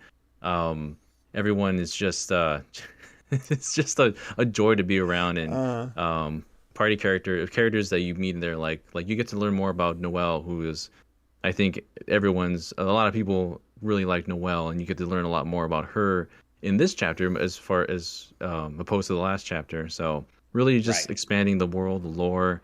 Music obviously is fantastic. There's a lot of some similar songs. Like the battle theme, Rude Buster, is always going to be probably the battle theme, and I love that song.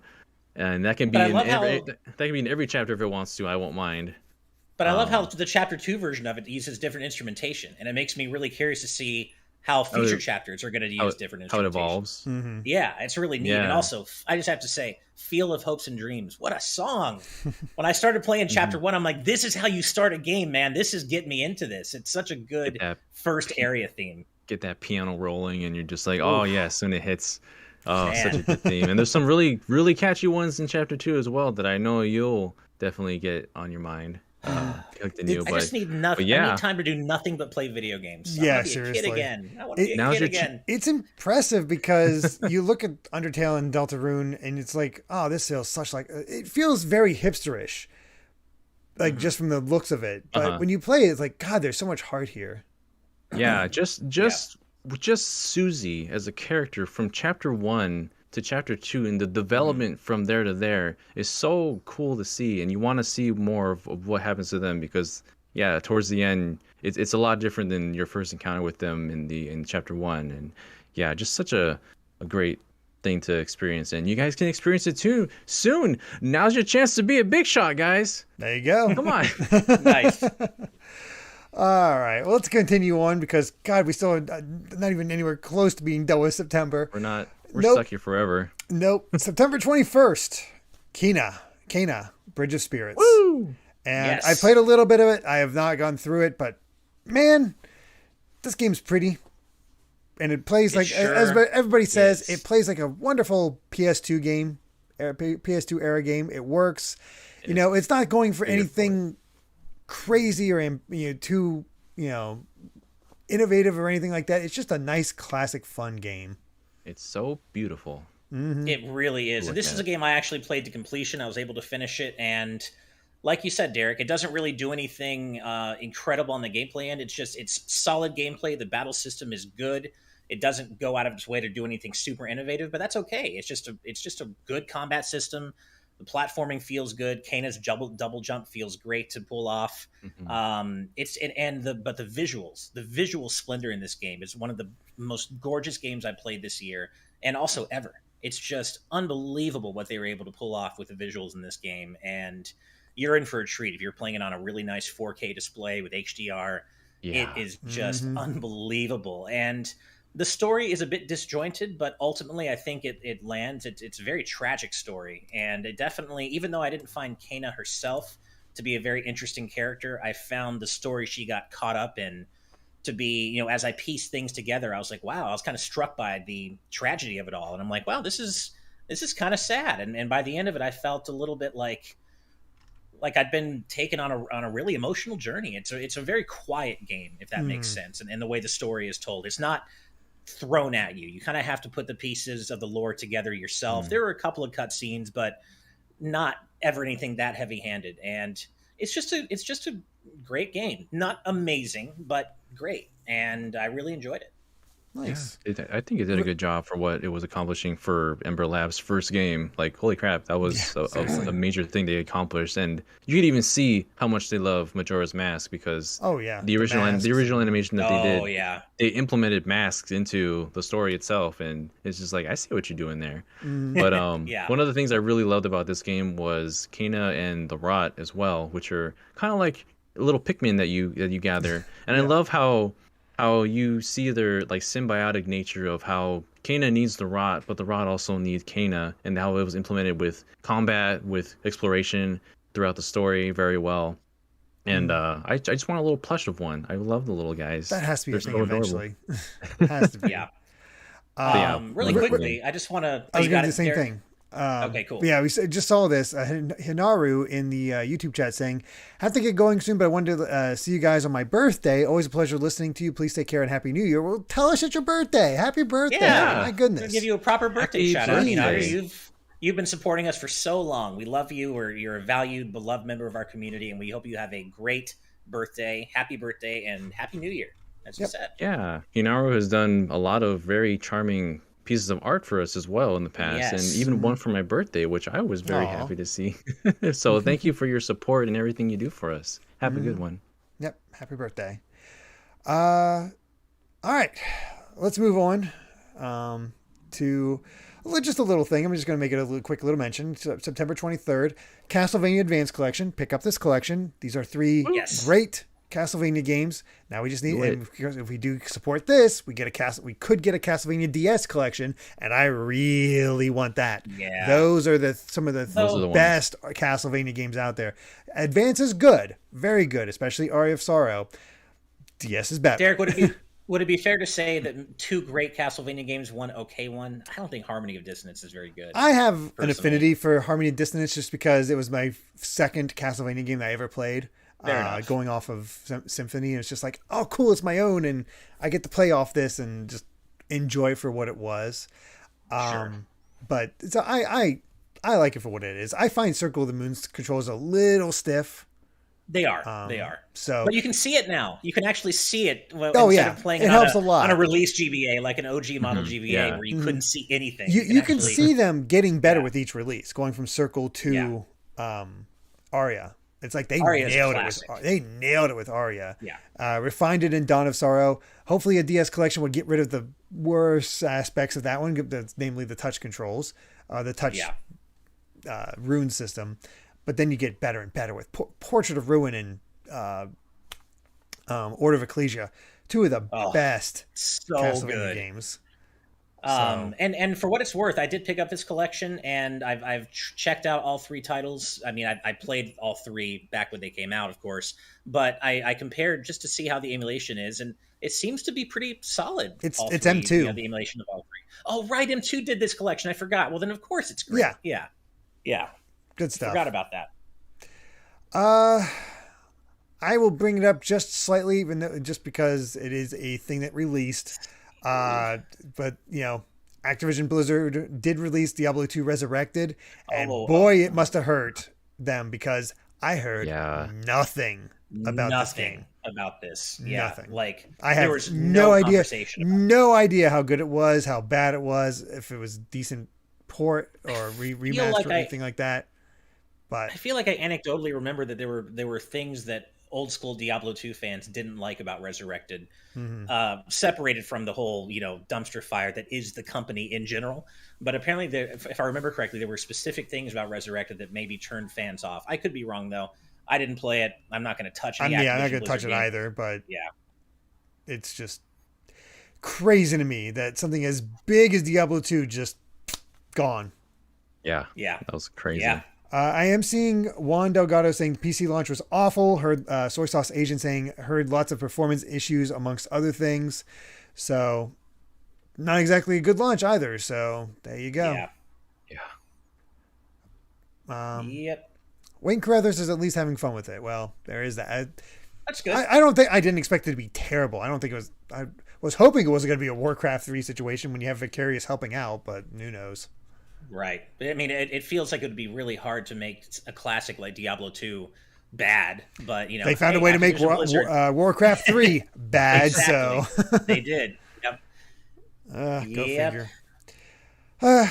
But I'm also feeling the loss of Steve once again. September 24th saw the release of Lost Judgment, but I can't tell you more of his thoughts because he didn't actually review this game, didn't get a chance to. And his thoughts were kind of interesting on this one, where he said, very good first half, loved it, really got into it. But apparently something happens in the second half that just kind of killed it for him. Like, it's just not as good as the first game. And I was surprised to hear that because Steve loves RGG Studio. He loves Yakuza. He loves Judgment, or the original Judgment. So for him to come down so hard against Lost Judgment second half was a real surprise. And I don't know what exactly it is that turned him off about the second half, but something happens that he just did not like. And that's a shame because this was one of the games that he was most excited about this year. And this is a game I would like to play. I also love RGG games, or RGG Studio games. But again, I'd rather play Judgment first, and I haven't. Yeah. There's a lot of other RGG games to get through before that one, but it's interesting to me that it somehow lost the plot in the second half. Yeah. So, looking through the rest of September, I don't think there's anything that major for us to really cover. Nothing. The only thing I would mention quickly is Hot Wheels Unleashed. Steve and I both played that. Yeah. And it's actually great. Better than you think. It looks great. Better than you thought it would be. Yeah, I still don't love the way drifting feels in that game. I haven't quite gotten a handle on drifting in that game yet, but everything else about it is just it's a fun, solid, clean arcade racer. The best, no, but it's good. I like it. Oh, I did miss something. It's not listed in this Wikipedia article, which is why I didn't mention it. But Evo Lucarium in our patron chat mentioning ActRaiser Renaissance came out. Yeah, that month. It's not in this out of list nowhere. That came out of nowhere from Direct. Yeah, I have not played it. Yeah, have any of us played it? I think so. Again, this is one that Steve. We're like suffering from not having Steve or Brandon here because we all fill each other's holes in what we had. We're able to play this year, and I think this was something that Steve specifically played, but he didn't like it. He said that the visuals to him had kind of that flash type. It's the same sort of thing that jankiness that Ghosts and Goblins had in a way. I did talk to somebody else. They did like the some of the changes to it, and it's still ActRaiser. It plays like the original ActRaiser. It's just maybe not visually the best or anything like that. But I mean, I think there's enough there. It's something I wouldn't mind checking out at some point, but it's just missed it. Juan says or asks you, Derek, are we ignoring that September was the month we learned that Chris Pratt was Mario? That was a thing that also happened. Yep. That major gaming news. I have no other thoughts on that until we actually get a trailer. Yeah, exactly. And also, just as a quick reminder, September 30th, Sony acquired Bluepoint officially. They became part of the official PlayStation family on September 30th, which is exciting to see what they're going to be coming. All the rumors are that they're working on a Metal Gear Solid remake. Let's hope so. I really would like them to. So we'll see. So. And before we move over to October, we did get 2 more super chats. Thank you all so much. First up is Sonic and Mega Man 531 back with $5 saying Life is Strange do have true colors while Sonic has too much colors and ultimate oof. Yeah. Yep. Yeah. Thank you, Sonic and Mega Man. Again, love that name. Love that name. Black Ninja with a $10 super chat. Thank you so much saying as Steve. This game is great. Battles are so good and different. Love the style and the cutscenes. It's wild. Sudas51 expresses his art direction. It's wild and vibrant. But if stop and look around, God, those overworlds are bare. I think it's they were. And the performance in the overworld portions was awful, like laughably awful. Mm-hmm. I do remember seeing that. Yeah. Yep. All right. Time for October. And I don't think there's too much to say about it other than the fact that we're getting a sequel to it. So that's cool that it happened. But October 5th, Alan Wake Remastered. Cool stuff. Want to check it out eventually. But, I missed the original time because I think it was only Xbox and I didn't have one. Yeah, same. And Alan Wake fans finally eating 10 years later. Really happy for that community. This is a game that I love horror games, so this is a game that I always wanted to play, but never just was able to back in the day. Mm-hmm. Hmm. Uh, but also October 5th, It's Nickelodeon packed. All Star Brawl, the meme that came and Woo! Yes. went. Yeah, and as we Oh talked about man. on TNT recently, they are still hard at work on DLC. They're apparently bringing voice acting to the game next year. This is a game that I enjoy, but I just feel like it was kind of sent out to die without the proper budget that it needed to really grab people. And I also don't think it helped that they marketed it mostly to hardcore melee fans, which don't make up the majority of Smash's audience, right? And so I Yeah. think maybe the marketing was a little bit too focused on that crowd, but the game itself is fun, and I'm looking forward to seeing how it evolves. But I've said this in other ways in other shows, so I don't need to go too far about it. But I still like it. Yeah. I still want to, play it more and see who gets added to the game. But it's not something I'm ever going to get into at the level that I would like Smash. Yeah, this is a Mm-hmm. this is a game when you play it, you look at it and you look at the roster and the movesets, the characters, everything. You know that it has heart in it. There's a passionate team that wants to make this the very best game that it can be, but they just don't really have the budget to fill out certain portions that they need to have more time put onto it. Like if you're going in expecting the same kind of like controls and impact of punches and such and characters you see in Smash Brothers, and it's not really that. Characters are kind of just all over the place. The movement is so like frantic and crazy, and there's like no real guessing how much an attack will launch somebody out, like or Right. even like the feedback is not really there. Mm. So The impact, I, the I moves don't feel like they have impact the same way they do in mhm. Smash. I bounced Yeah, off pretty hard. Hmm. pretty I played it quick, for a huh? little bit. I'm like, I'm Sure. good. Yeah. It really accentuates and makes me appreciate the level of detail that is in games like Smash Brothers, though. True. So Yeah. it's man, this I hope the better for this game. Like we're still getting characters out, and as you said, more Mm. content and such. But I don't know how much they can tweak it from this point that can get it back in the public eye, especially with Right. games like Multiverses coming out now too, which Yeah. have certain things like that.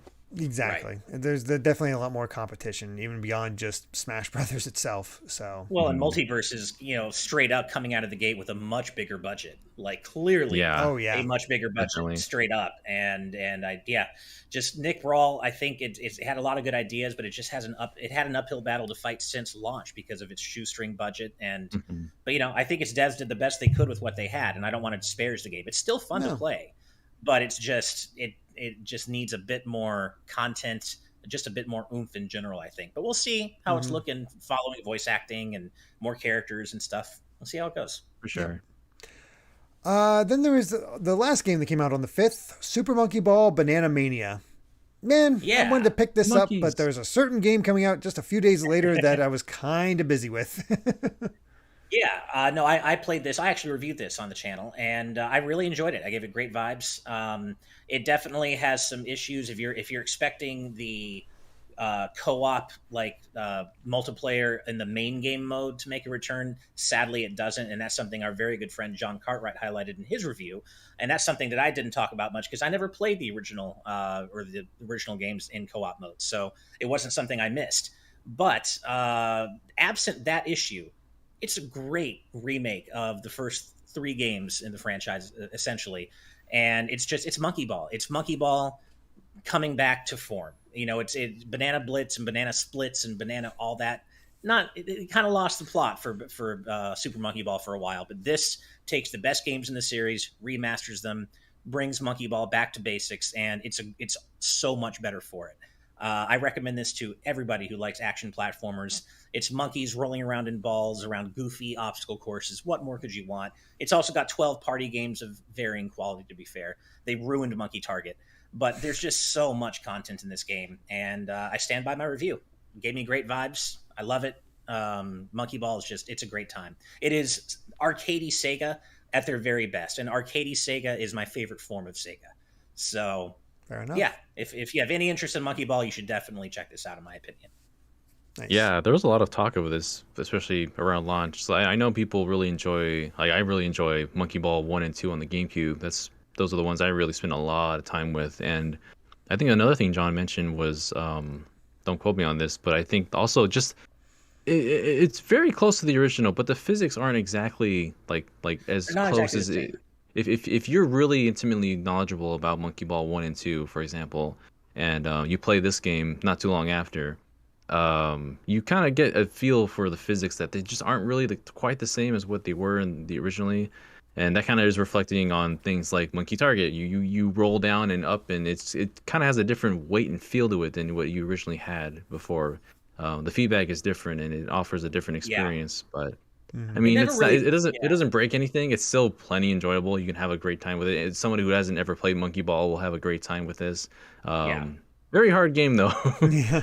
Oh yeah. but it is. there's But they no other did add a game bunch where of accessibility features too, which is what I was going yeah, to mention. Is it's hard as it is, they added so many accessibility features to make it easier for newcomers to jump in, which I really yeah, appreciate. you can And jump.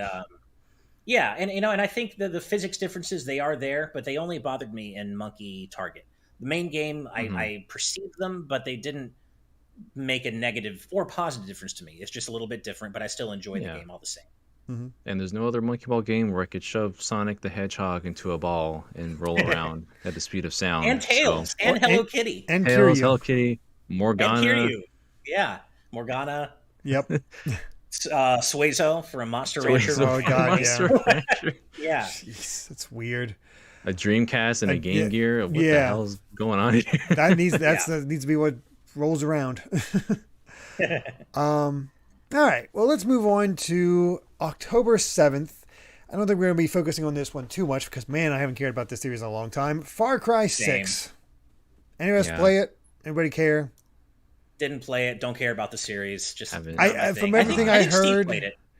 it is still the same. It is another open Yeah. world Ubisoft game. I don't even know what it added. Yeah, So, I think Steve played it for a bit. I think I could be wrong, but I think he played it for a bit, and he was like, it's it's fine. it's Far Cry. You know what you're It's getting. Far Cry. It's you know what you're Ubisoft getting. open world. You know what you're getting. Yeah, Yeah. exactly. So Much more exciting was the game that came out on October 8th. Metroid Dread. Oh, God, yes. What a game! So good. What a game, man! So One of my favorites. freaking good. Yep. I mean, what is there really to say about Metroid Dread that we haven't already? I mean, we all Yeah. love it. Had a whole I discussion gave about it a it. pure bliss. We devoted an entire discussion to it. I'm pretty sure you know who most of our games, like most of us have this as our game of the year, even though we haven't done that discussion yet, but seems pretty likely. It's just a freaking awesome It's in the running game. for me. It is. It is, and it is one of the highest profile AAA 2D releases in quite a while, and it got a ton of play at the Game Awards, which was nice to see. Insofar that they matter, which isn't much, but still nice to see. And it's a fantastic game that really does interesting things with the series lore. Like it really does wrap up the story of the 2D games in a very interesting way, and in a way that makes me really curious to see where they go from here with the 2D games. I wouldn't dream of spoiling anything. Don't worry, we're not going to get into spoilers here. No. Oh yeah, But yeah, just a great. I think the thing that stands out for me the most about Dread is the movement and how organic Samus man. feels Did you to the world she's in. did you have a chance to go back through and play it on hard mode, or just play it a second time after you beat it? No, I played it once. Dude, and I played it a I little want bit, to, and but- it is once you have it down and you restart, you are a god. Like it just feels so good. Well, it definitely successfully kind of communicates that idea of power creep and getting more powerful over the course of the game. Because, as often at the beginning of Dread with other Metroid games, you're pretty vulnerable at the beginning as you're kind of getting your bearings. But then later on, you run back through old areas and you're just demolishing everything. And I imagine that's true for hard mode as well, as you said. Mm-hmm. he's You definitely you got to be a little more careful, but you have that moveset now that built into you that you can handle it. It's really nice. Yeah. yeah. Just what a game.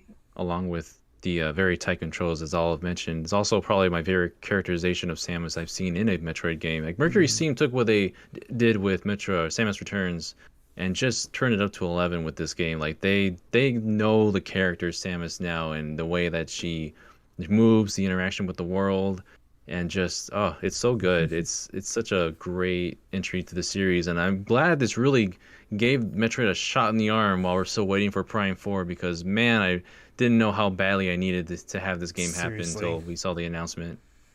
As Christmas Box does point out, though, it could use more memorable music. It was good enough Yeah. to carry me through, but it wasn't having me pumping. Agreed. So. Yeah, and I will say there's one particular boss that I personally felt was reused one or two too many times. I won't. Again, no spoilers, but I think you guys know what I'm talking about. Yeah, and so that's just kind of like simple enough that it never became an issue. It's more because it's more of a mini boss.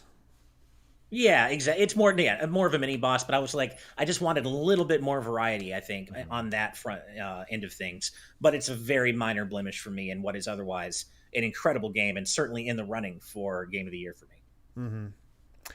Mm-hmm. Agreed. But let's continue on. October 12th, Back for Blood. Brandon, come back. I know a sort of return to form for Turtle Rock, and we got Left 4 Dead vibes, but I've not heard a lot. It seems to have died off. Like it did not capture everybody like Left 4 Dead. I feel like it got no marketing. I forgot that it even came out. Yeah. Honestly, like I didn't hear much it has radar. issues that kind of like even Left 4 Dead handled better. So. Right. Yeah, I never was a big Left 4 Dead fan. I played a little bit of the original with friends, and it wasn't my thing. I get why people love it. It just wasn't my thing. So this kind of was not on my radar, but I feel like it just didn't get any marketing whatsoever. No, it came and went, and I mean, having a new-ish Left 4 Dead is cool, but it just didn't seem to catch on in the same way, which is a bit of a shame. Do you happen to know what Brandon thought of this game? Because I know he played it, and I think he liked it. I don't want to say anything that I don't really know for sure, but I'm pretty sure. I think he liked it. I think so. Like, man, Brandon, are you done with your project yet? Because you finished with those errands. We need you, man. Oh boy. Yeah, not something that I played, so can't really comment on it. Right. All right. Well, let's move on to October 26th for something Ash can speak on now. Thank you very much for that, Ash. Guardians of the Galaxy. Hey. Woo! This game rocks, you guys.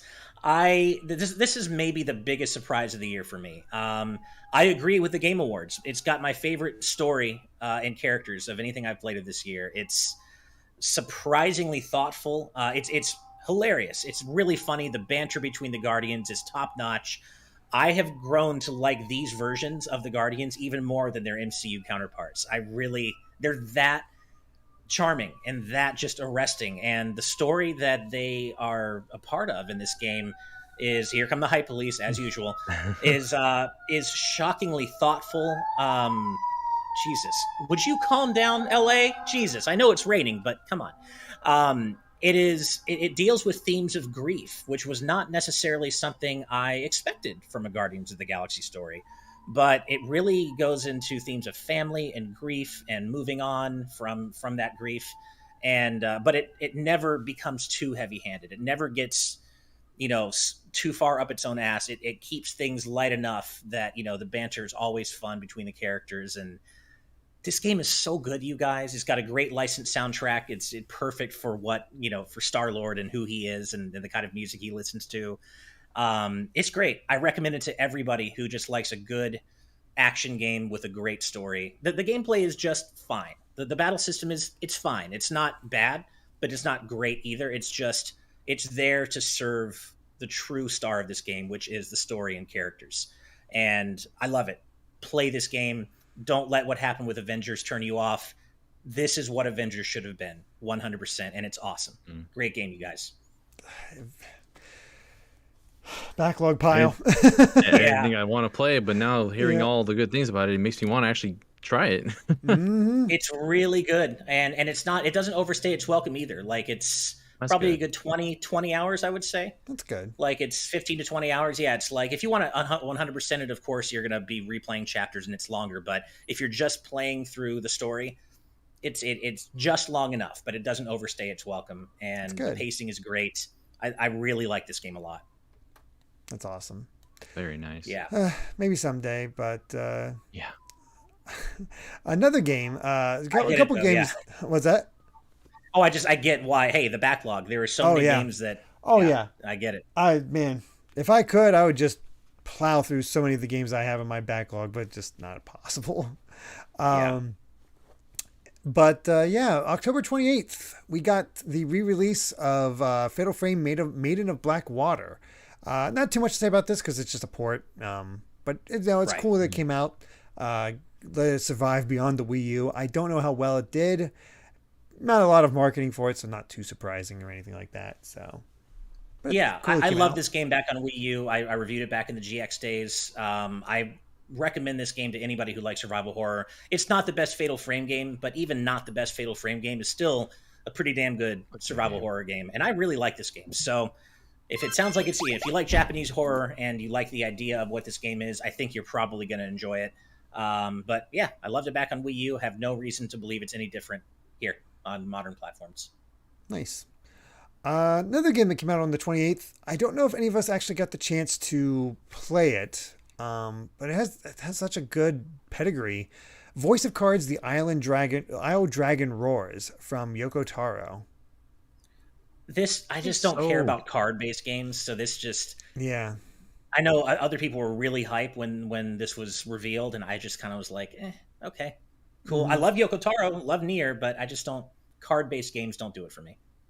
Yeah, that's the thing. It's like it's a game by Yoko Taro. It has a Keiichi Okabe soundtrack. I'm just like, it pulls me into it because I want to try it and at least see what it's about. But like the whole aspect of it, the card system and everything, isn't something that I was really drawn to at first. But I don't know. I keep seeing people talking about this, and it just makes me want to at least try it soon. You know? Yeah. Well, and to be fair, It's the aesthetics of the card. I was going to say, I've heard this Yeah. before. It's aesthetically based on cards, but it's not actually a card game. It's just I how they didn't tell know the that. story. It's told through, cards. Like the characters are cards. The world is essentially, a set of cards, and it's just a different way of Yeah. telling a story rather than learning a card game, I think.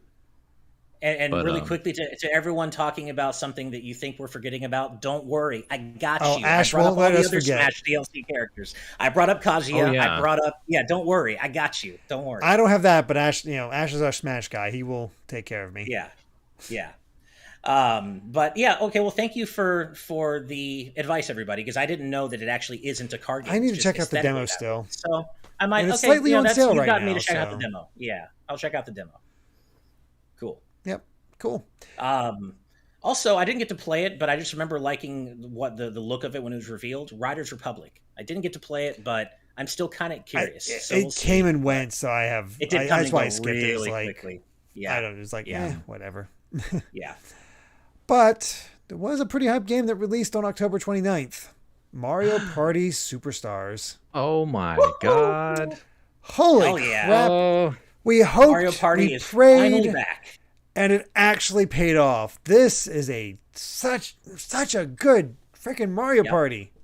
they actually It did is the top 100 great. the right way that they were supposed to do the top 100.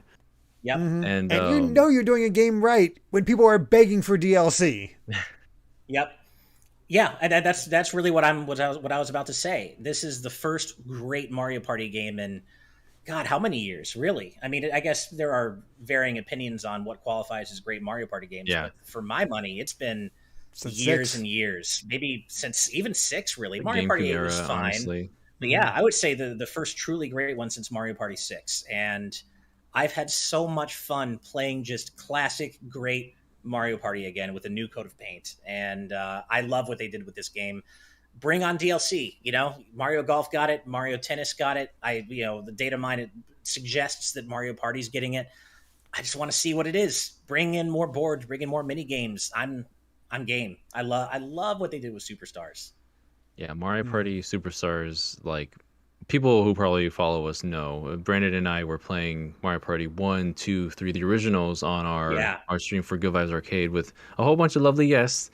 And we were building that up all the way into playing Superstars. And we played multiple boards of Superstars with different people, with you guys as well on the channel, and with patrons, with everybody really, because it's just so fun to just get into, to start playing.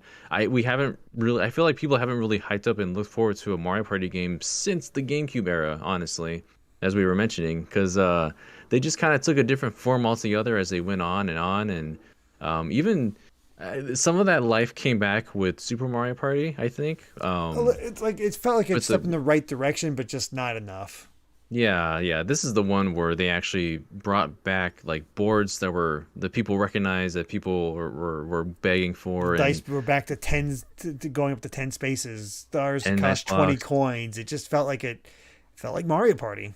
You got items. You got all the class. A lot of really classic mini games. Like I think maybe like there's maybe 5% of these mini games I don't look forward to playing, but most of them I'll be like, yeah, we'll play that one. Yeah. We'll do this one next. And I haven't had that feeling in such a long time, and it's so great to see it revive, see people talking about it, and DLC, please, we need more boards. Board, yes, DLC, GameCube boards. Just give me one board from 6. I'll take any of them. Just one. Chip Damage Mike in our YouTube chat. Huh? Oh, Ash just wants fair square from Mario Party 6 again, so we can beat us by 25 stars. Oh my god, that's where all his luck went. He hasn't had any luck since then. I know, right? Chip Damage Mike mentioned they already lost a few friends due to Mario Party. The fact that we're all in our 30s now didn't change the fact that the game makes you. That's how you know you're playing the right Mario Party. Yeah, exactly. You don't have any friends anymore. All the friends. It's amazing we're still with friends. It's amazing we're still friends with Brandon. I know. He cheats. That guy cheats Mario Party. He's close at this point. I don't know what you got.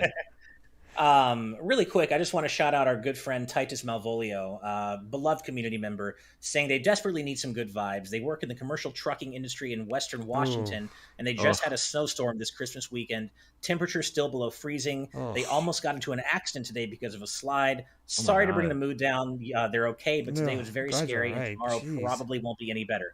We're just happy you're okay. Never apologize for bringing down the mood, man. We just want you to be happy and healthy and safe. So all the love from all of us here at GVG, and just be safe and take care of yourself, man.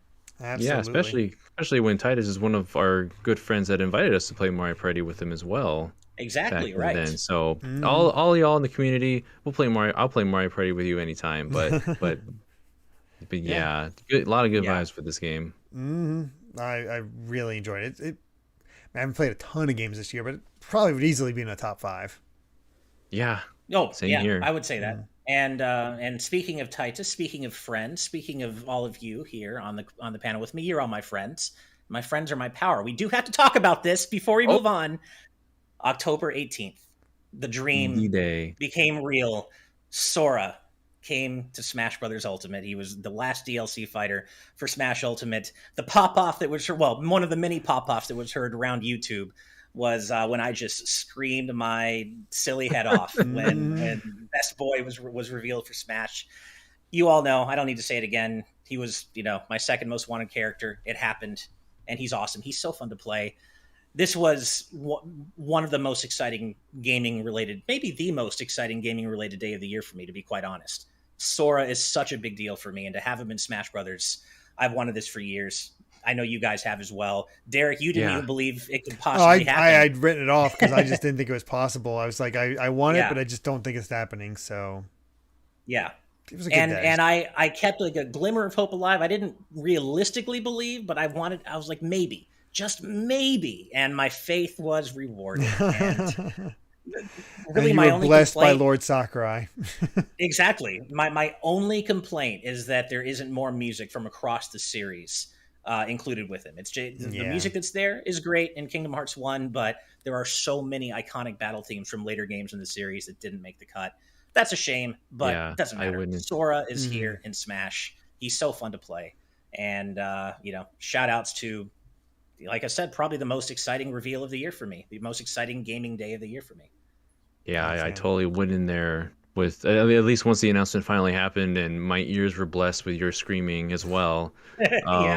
When we went to that whole, the actual presentation afterwards, I had a feeling there wouldn't be a lot of music, given Square's track record with Final Fantasy VII, Dragon Quest having the MIDI sounds, and also just the legal issues of certain songs with Kingdom Hearts as well. Just I still don't. This character shouldn't have happened. I don't know how this even happened. Like the moment you see the Mickey Mouse chain, it's just like what, and how long this must have been to make this happen. Like the Fighters Pass 2 was specifically given that extra slot for Sora. Like if this hadn't happened, it would have just been another 5 character deal. We would have ended with Kazuya.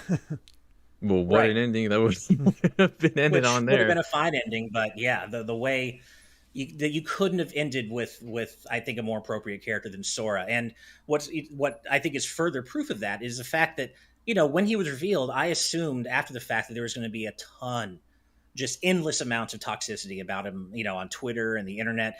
But it Yeah, was surprisingly muted, Civil. the toxic behavior. Like even people who didn't want Sora were like, you know what? Yeah, not my personal choice, but he does make sense. This is pretty cool. And I'm like, they're very wow, welcoming.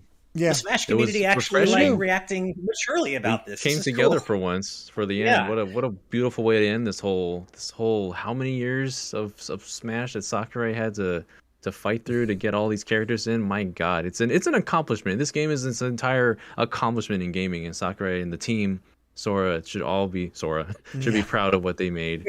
But Yeah. wow, Yeah. I'm still blown to hear Haley Joel Osment in Smash Brothers. Whenever we play, it Back doesn't off. feel real. Thunder.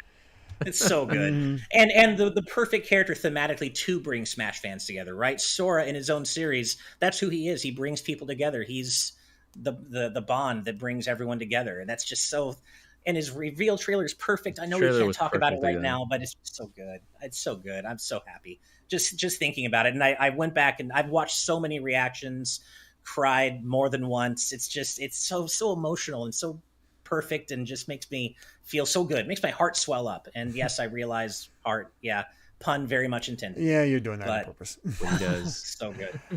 All right. So Well, good. let's keep moving as we're almost ready for November. But before that, we got a few super chats, including a very generous one from BlazeStar25 with $50. Holy Oh my crap. goodness. Thank you. That is ridiculous. Saying, just Thank wanted to you give very you guys a late Christmas present. Your discussions and videos are something I look forward to every week, and I just wanted to thank you all for the hard work you guys do. Here's to making 2022 an amazing year for GVG. That is the plan. Thank you. Oh, yes. We have big plans for 2022 that we're not quite ready to talk about yet, but we do have big plans. So look forward to more updates on that front. Yeah. And seriously, thank you for the donation. That's very kind of you. Absolutely. Thank you. Then Sonic and Mega Man 531 is back with, I'm just back-to-back ones, $2 super chat saying, first up, Sailor Mars versus Axel from Kingdom Hearts. Sailor Mars. Sailor Mars. Sailor Mars. I think it's That's my- Sailor Mars. I think she My could gut take feeling. Yeah. Yeah. And then Vegeta from Dragon Ball versus Thor from Marvel. Vegeta, he can blow up I go planets. Vegeta. Vegeta can blow up I planets. might have to go. I guess. I don't know. I feel like Thor is pretty strong, though. He's strong, but he got beat up by. He's about even with Hulk, and Hulk can't blow up planets. And I'm sorry, Fair enough. blowing You're up right. planets is. Vegeta. Pretty high mark there. Yeah. Yeah. I say It's a Vegeta. probably pretty high watermark. Plus, he keeps just getting Yeah. stronger. I don't see Thor getting stronger. It's just kind of a base. Although Classy Mudkip says Thor can blow up planets too, so I don't know. That's Yeah, that's Okay? a hard I've one. never seen him do it, so Yeah. Yeah. I don't know. Bleak Forest with a $2 super chat saying, "Dread convinced me to play the other 2D games, and that is wonderful. Heck yeah. I really wish they had, bundled that so people could do that easily. But people found a way and made it work. But that is Yeah. great. One of the Super beautiful happy to things hear about that. Dread. Also, I was going to say Bleak Forest. You're not a name that I recognize, so really nice to see you in our chat. Always happy to see new yeah, names. thank you. And Hello. thank you so much for the donation and for being here. Awesome. Yeah. And finally, Zaire Miller with a $4.99 super chat. Thank you so much. Saying, I personally like how 12 minutes, 12 minutes on how messed up and psychological it gets, but I understand why some might not like it. Not my game of the year in a long shot. That Metroid Dread. So, Nice. Yeah, a lot everybody of has their own mixed opinions taste. for that. That is perfectly Yeah, fine. exactly. Nothing wrong with that. Thank you, Nope. Zaire. Thank you. All right, let's get to November. 2 months to go. It's going to Almost there. start getting a little sparse. I'm not going to bring up Call of Duty Vanguard. I don't care. Yeah, November and I don't nah. want to give. We got Activision any nothing. play We got whatsoever. nothing to say. Screw it. Daniel, really quick, I do have to ask: do you have anything to say about Tales of Luminaria? That's one that I Mobile hadn't. game? It's a mobile It's- game. So Yeah, I'm games- just curious. Okay. Mobile Tales games are kind of flaky. Like I've got into what was it? Tales of Link was there for a while, and that service ended, and now even right now, Tales of Crestoria, which I thought I was having a pretty good run, is now going to have its service ending next year or early on next year. So I know different Tales games on the mobile have different so some of them stay more story focused. Some of them were kind of lean towards the gacha ones. I'll probably give Luminaria a chance at some point, but at this stand, I'm just kind of burnt out with the Tales series doing their mobile things because they don't really last. A lot of them don't really last for too long on mobile. Right. Please give us like Tales of Destiny or Rebirth or something that has been remastered into a more console based space. So I don't know. It's mobile games are that game. Get the first Tales game off of Game Boy Advance for a better version. God, don't do that to yourself. Like, I know it's the only way to play that game translated, but my God, it hurts. The colors were saturated so brightly so that you can see it against the non-illuminated Game Boy Advance, and it's painful to play now on like any more modern whatever way you want to play it now. But if you want to play it, go for it. If you can play it somehow on a other hardware, go for that as well. But that's another one that can be re-released. They've released that game so many times. We can play Tales of Fantasia in other ways if they just make it in English. I hope Namco gets on that soon. It'd be nice. All right. Well, I'd say the first actually big game that we care about, November 9th, Forza Horizon 5, which, Ash, I know you are losing your mind over. This game, and I have to thank Becca once again, because this has been the bright spot, other than hosting my wife's family for the holidays. This has been the bright spot of my holiday season. I have been putting in some serious time with this game on her Series S that she lent me, and this game is so fucking phenomenal. It is easily in my game of the year conversation. It's a really good combination of an arcade racer, but it's also, there's so much here for gearheads. If you're super into the realistic aspects of like racing sims, you can tune your car in so many specific ways, and it's a gearhead's dream. There are over 500 cars in this game, but if you don't care about any of that and you just want to play a damn good arcade racer, it excels at that too. And this is a game that you can play literally however you want. It doesn't matter what you like doing. Do you just like driving in the open world? You get points for that. Do you like competing in events? You get points for that. Do you like running into shrubbery and cacti? You get points for mowing things down. You get points for drifting. You get points for running into things. This game is a game you can play however you want. You get rewarded for it. The open world map of Mexico is just unbelievably beautiful. It is the ultimate chill out game. Amazing licensed music. I can't say enough incredible things about this game. Steve warned me. He said, dude, it's just as great as you think it is. It's going to pull you in. Be careful. And he was right. I love this game to death. It is one of my favorite games of the year, and it will be coming up in our game of the year discussion for me. Trust me, because nice. You guys, this game is amazing. It's amazing. And I can't love it enough. If you like racers at all, you need to play Forza Horizon 5. One of my favorite games of the year, bar none. Straight up. That's awesome. Never played Forza, never had an Xbox, so that's cool. Bolt Mouse X, I have no idea. Say, I got a question, Nash. Is the Toyota AE86 in Forza Horizon 5? Probably. I couldn't tell you, but probably, because there are 556 cars. Google it. I'm sure it's out there. I'm sure they have a car list. And I only have like 50 so far, but I'm sure it's in there. But yeah, this game is so good. Oh man, I love it. I love it. And thank you again, Becca. Thank you. You might love Forza Horizon 5, but I'm pretty sure nobody really loves the game that came out on November 11th.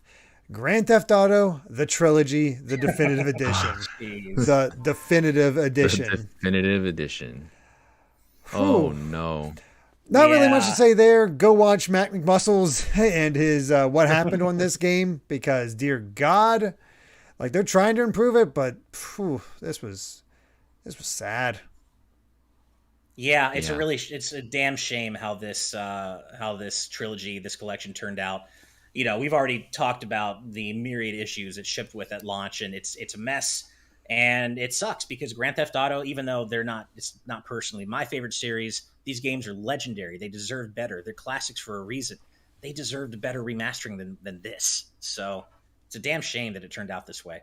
It is, but it's the way it goes.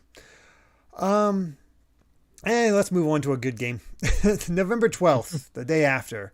Shin Megami Tensei 5. I think the game that might get Shin Megami Tensei a bit more recognition beyond just the Persona spinoff.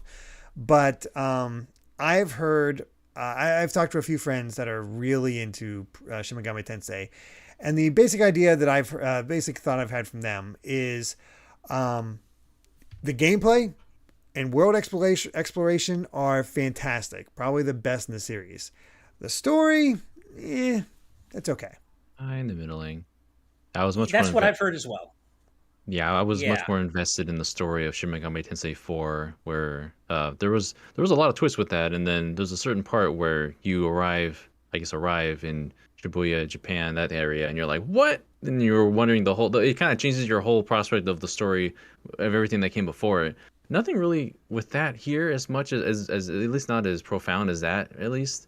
But yeah, I think this will make a bigger impact than, say, Shin Megami Tensei 3 Nocturne did earlier this year, because I think so. that was literally just like an HD port. But this is the game that finally released. We've been waiting so long for this game, and I think one of the things is just the difficulty is kind of all over the place. Whether you're doing just normal difficulty, it's kind of difficult, or if you go for the easier difficulty, it gets a little too easy. So I mean, either way, you can play. If you can play through the game, at least give it a shot. I think if you enjoy RPGs and you want to give a game that kind of relates back to, if you enjoy Persona, like I don't really like comparing Persona and Shin Megami Tensei, even though they are made by Atlas together. But if you've played Tokyo Mirage Sessions, it's a lot more closer to that, as far as like even the UI looks a lot the same. It's pretty crazy. But yeah, definitely a game worth trying. I enjoyed my time with it. I want to pick it up eventually, because I've heard good things. Like, despite the fact the story might be a little it looks interesting enough. I still want to check it out. That's my understanding of the story as well. I really liked the story in Shin Megami Tensei 4. Like, I really liked it. And I have heard similar criticisms about the story in 5, but to talk to Steve about it, he really enjoyed his time with the game. And this is another one that I wish, again, we all cover each other's gaming gaps. And this is one the idea. That he would have been able to talk about a lot, because he played it and reviewed it here in the channel. Unfortunately, he had to take down the review because of, I think, one little bit of footage showed an area from like it was weird. They couldn't show beyond the first hour, really, for footage. And that environment is so bland. So he wanted to show off some, more interesting areas, and they were like, "No, you can't show that off." So we were trying to do the game a favor, but he really liked it, and it sounds as though most people generally like the gameplay, just not the story as much. But I'm glad that it finally came out. This was a game that was revealed alongside the Switch. The Switch at its initial reveal. Oh, yeah. And it's finally here. Insane. But hey, we got some more Final Fantasy VII content on November 17th. The First Soldier released on mobile, and I have not played it at all, but I have heard rumblings about it coming to PC and maybe console. Like, it might get a Steam release. This is definitely a game I'd be interested in playing on console, at least to a degree. Get it off mobile. I've heard from just general review stuff that hold on. I saw somebody say the audio went out, but it still looks good to me, so I think we're all right. Okay, hopefully it's just on your end. I'm Pikachu 95. Yeah, I think we're still good. Sorry, I panicked. I was like, let me take a look. But I've heard from a few people it's good, but you definitely need I recommend playing with a controller, which in that case, just put it on a console so I can play with a controller. Yeah, exactly. This is a game that, while it may never be something that I'm super interested in as an arena shooter, it's still, you put a code of Final Fantasy paint on anything, and you're going to probably pull me in a little bit more. So it makes me a little bit interested. Yeah, it's a game I'd like to play on consoles, but not enough to play on my phone. Yep. Yeah. Exactly. Yeah. But then November 19th, I'm going to treat Battlefield 2042 the same way I did Call of Duty Vanguard. Right. Came out, apparently wasn't very good, had a lot no So got oof. Which is a shame, because again, I like Bad Company too, but no thanks. Yeah, I didn't hear. Apparently, Battlefield fans have not been very happy. I'm not a Battlefield guy, so I ignored this. But even Battlefield fans haven't been very happy with the way 2042 turned out, apparently. So, I don't know what they did, but apparently it's just not good. Which, man, You think they'd have this down at this point, but nope, no luck. Right. Apparently not.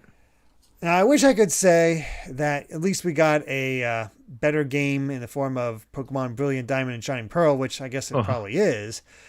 It's just a absolutely. It sucks.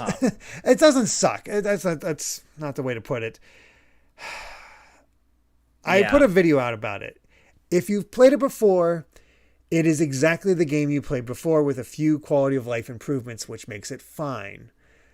But there's nothing new or interesting that a lot of the other remakes of that Pokemon games have added to it that make it feel unique and different and not just the same game you're playing again. And I think that's why I bounced off it. It's just, they're fine games. It's just the same. Yeah. Yeah.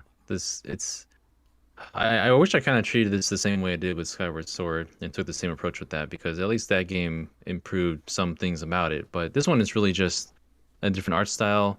But aside from that, really, you play it and it's just kind of the same game that you played before if you've done the original Diamond and Pearl. Get rid of HMs, make the battle system faster, expand upon the underground.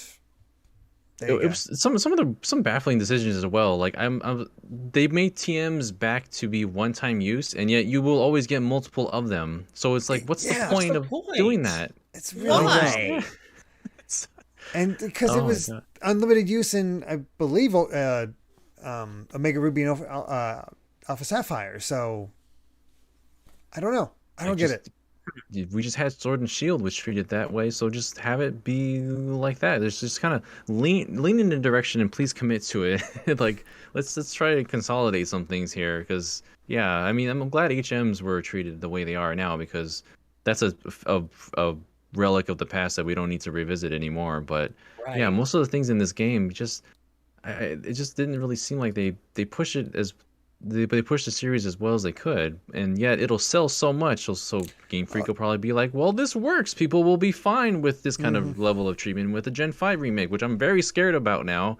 I want that to have a really that game deserves like all the quality and touch-ups in the world. Like I remember I mentioned before, I was just watching the Pokemon Evolutions shorts lately. And just to have those kind of quality, like anime cutscenes in between story beats where it looks more like, I don't know, you can give it more of a cel-shaded look or something, a voice acting, a lot of stuff that you can do to improve this. I think you can have a really special remake, but they always seem to just go towards the bare minimum, and it's a shame to see that. Yeah, and I've mentioned this before. I'm just so burnt out on the current Pokemon formula that I'm curious about BDSP, but not enough to go out of my way to play it if it's not really doing anything that interesting with, as a remake. I'm much more excited about Arceus, just because they're actually stepping out of their comfort zone. Exactly. And really curious to see how that turns There's out. But something really new there, and that's exciting. That's exciting. Right. And and as Becca points out, though, but you're forgetting every gen is someone's first gen, so it's a way to have some legacy content. And that's what I'm saying. If this is your first time playing this is the best way to play it. Play it. Right. I'm just speaking on the perspective of somebody who played this like in high school with friends, and I've seen it before. But like you might be missing out on some of the platinum stuff, but outside of the distortion world, which is cool, but not exactly life-changing. It's a cool area. That's about it. I don't think you're missing that much in platinum. Right. So Yeah. The Switch is a console where a lot of people are playing video games for the first time. So if you want to get into another Pokemon game, if you like Sword and Shield and you want to try another Pokemon game to try and hold off until Legends Arceus, then please do. It's a fun game. It's just something that some older folk may not be into. Yeah. Yep. Oh, well. But honestly, that's really it for November.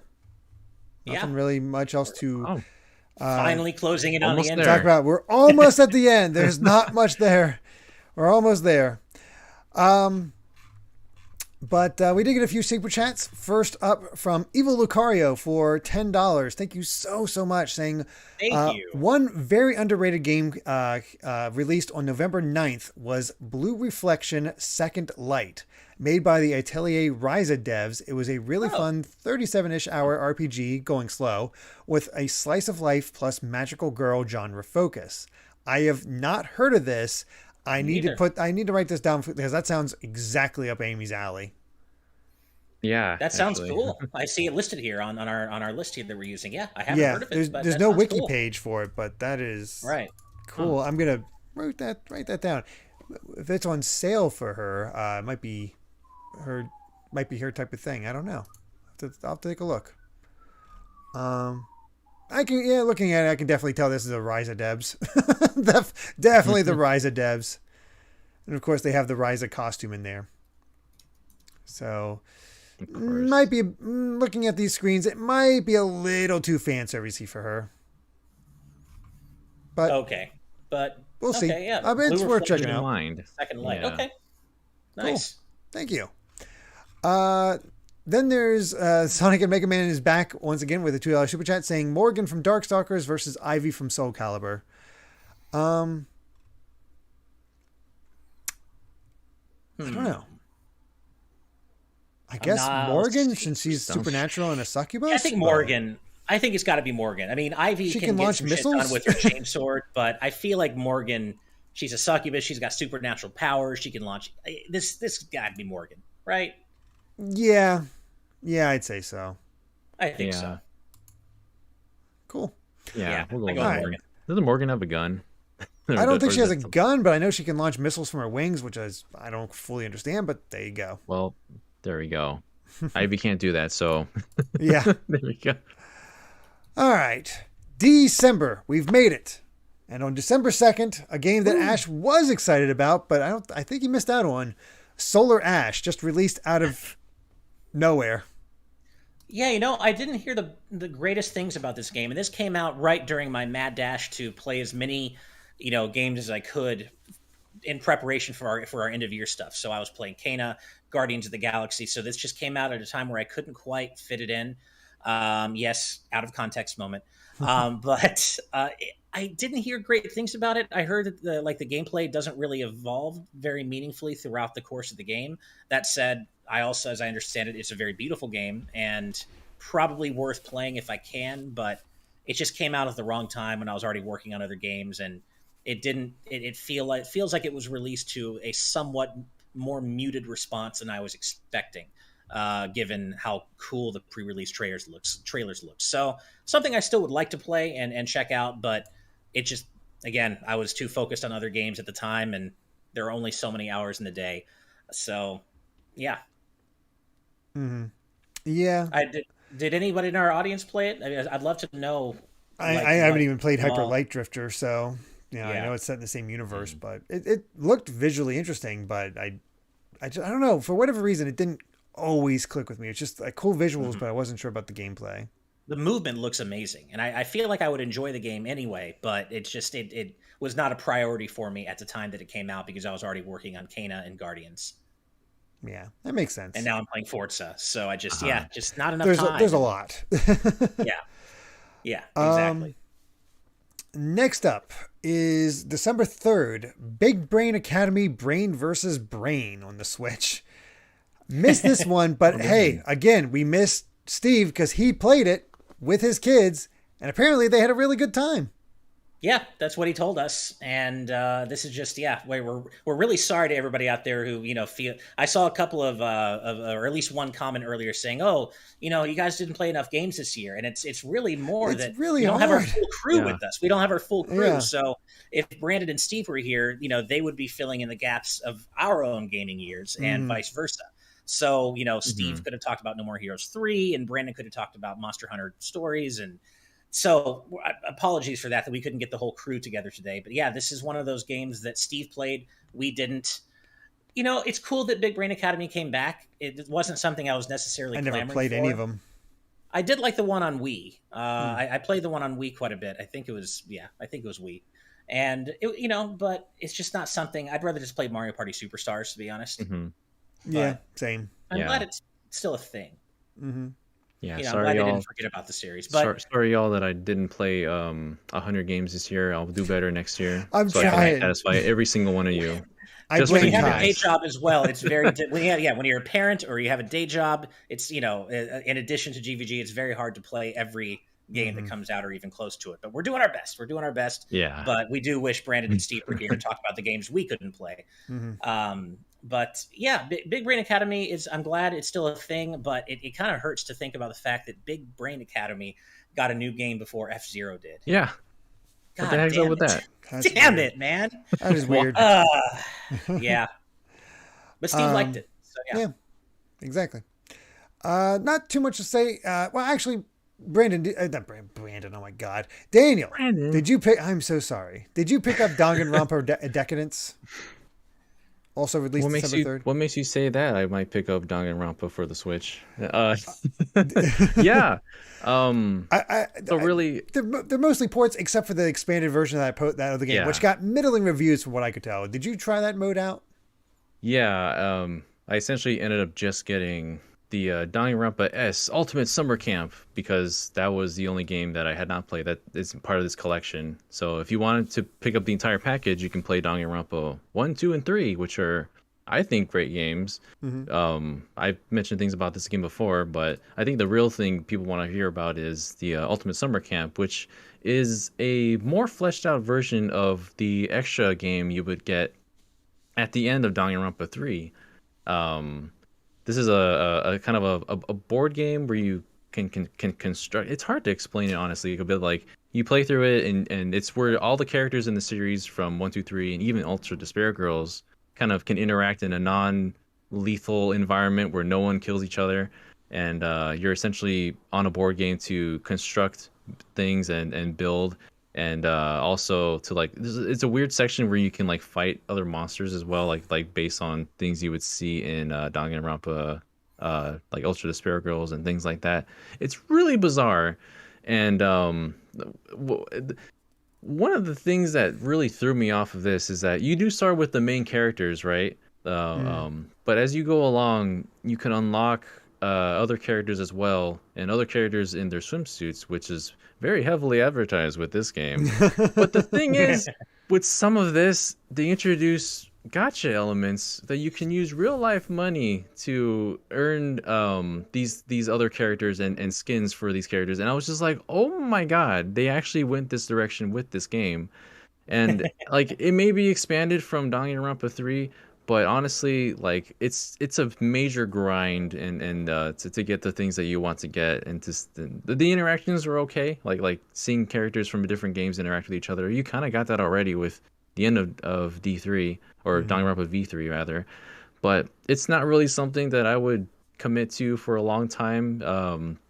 It's fine. It's not really my cup of tea, and I think that's partially what gives it its middling to negative reviews. It's just that it's a total grind fest. So not really something I would recommend. Play the first 3 games; those are a lot more fantastic and a lot more worth your time to get into the series with. But yeah, that's pretty much all I have to say of that game.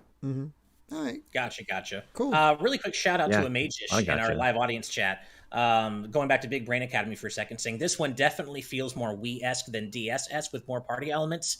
You just sold me. I'm going to check out this game because that's what I liked about the Wii version. So Thank you for letting me know that. I'm going to check that out with my wife for sure. Real quick, we don't need to focus on this for too long because there's really not a lot different about it. But December 3rd was also Disney Magical World 2 Enchanted Edition, which Amy popped off for when that was announced because she's been hoping for a sequel or hoping for something on the Switch, and she finally got it. She's been playing it like crazy. She loves it. It is, from what I can tell, the exact same game, except it includes all the DLC. If you want a Disney life sim type game that's cute and whatnot, perfect for you. Otherwise, I mean, I don't know if this game's doing huge numbers or anything, but Belle's even in the she is in chat here. Chat here. This is her happy place game. feeling Hey, stressed those or are really whatever, important games. brings it up, plays for a little bit, back in a good mood. It puts her in a happy place. So good. We all need a Nice. game like that. So hopefully all of you can find 100%. that type of game for you as well.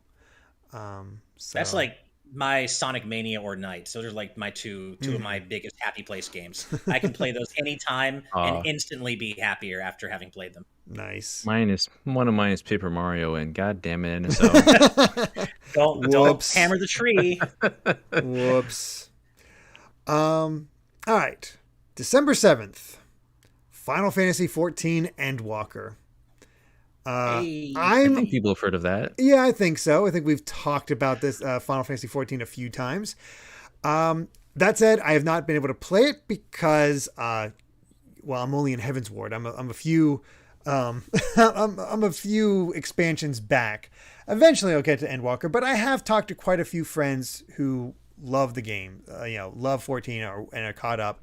And from everything I heard, it feels like a proper conclusion to the storyline, this arc, this saga that has been going since the game first began. It is a proper wrap up. It ties in so many elements that have been pulled in there. It's a lot of them have said like it's almost like an everyone is here type thing for how much they bring back and what they do, and it is from what I understand, it doesn't quite reach the heights of Shadowbringers and what new stuff that expansion brought to the game and the twists and turns, but it's still a very satisfying ending that's almost there. So, Yeah, I as I understand it, the emotional payoff, if you've been playing since the beginning of through every expansion, following the story the whole time, as I understand it, the emotional payoff in Endwalker is tremendous, and I only wish I could experience it properly. It's hundreds of hours to get to that point, and I just don't. And the thing is, you need that time with these characters because it just builds on them and it puts those elements in. Man, when they start firing on all cylinders and really expanding, it's like you kind of need to get to the expansions to get to the really good stuff for Final Fantasy 14. The base stuff is good. It's fun. It definitely draws you in, but you want the really good story stuff, then you need to get to the expansions. So there is that. Yeah. Anyway, let's continue on. And the next big game, December 8th, Halo Infinite. And we might not have Brandon, might not have Steve, but Ash, you have played a little bit of it. Yeah, not nearly as much as Brandon and Steve have. So again, I really wish they were here to talk about it. I have put a little bit of time in it on Becca's Xbox Series S, mainly in the campaign. I feel like I'm not really the best person to comment on this game because I'm not a Halo fan, so I'm not going into it really caring about the story and what's going on.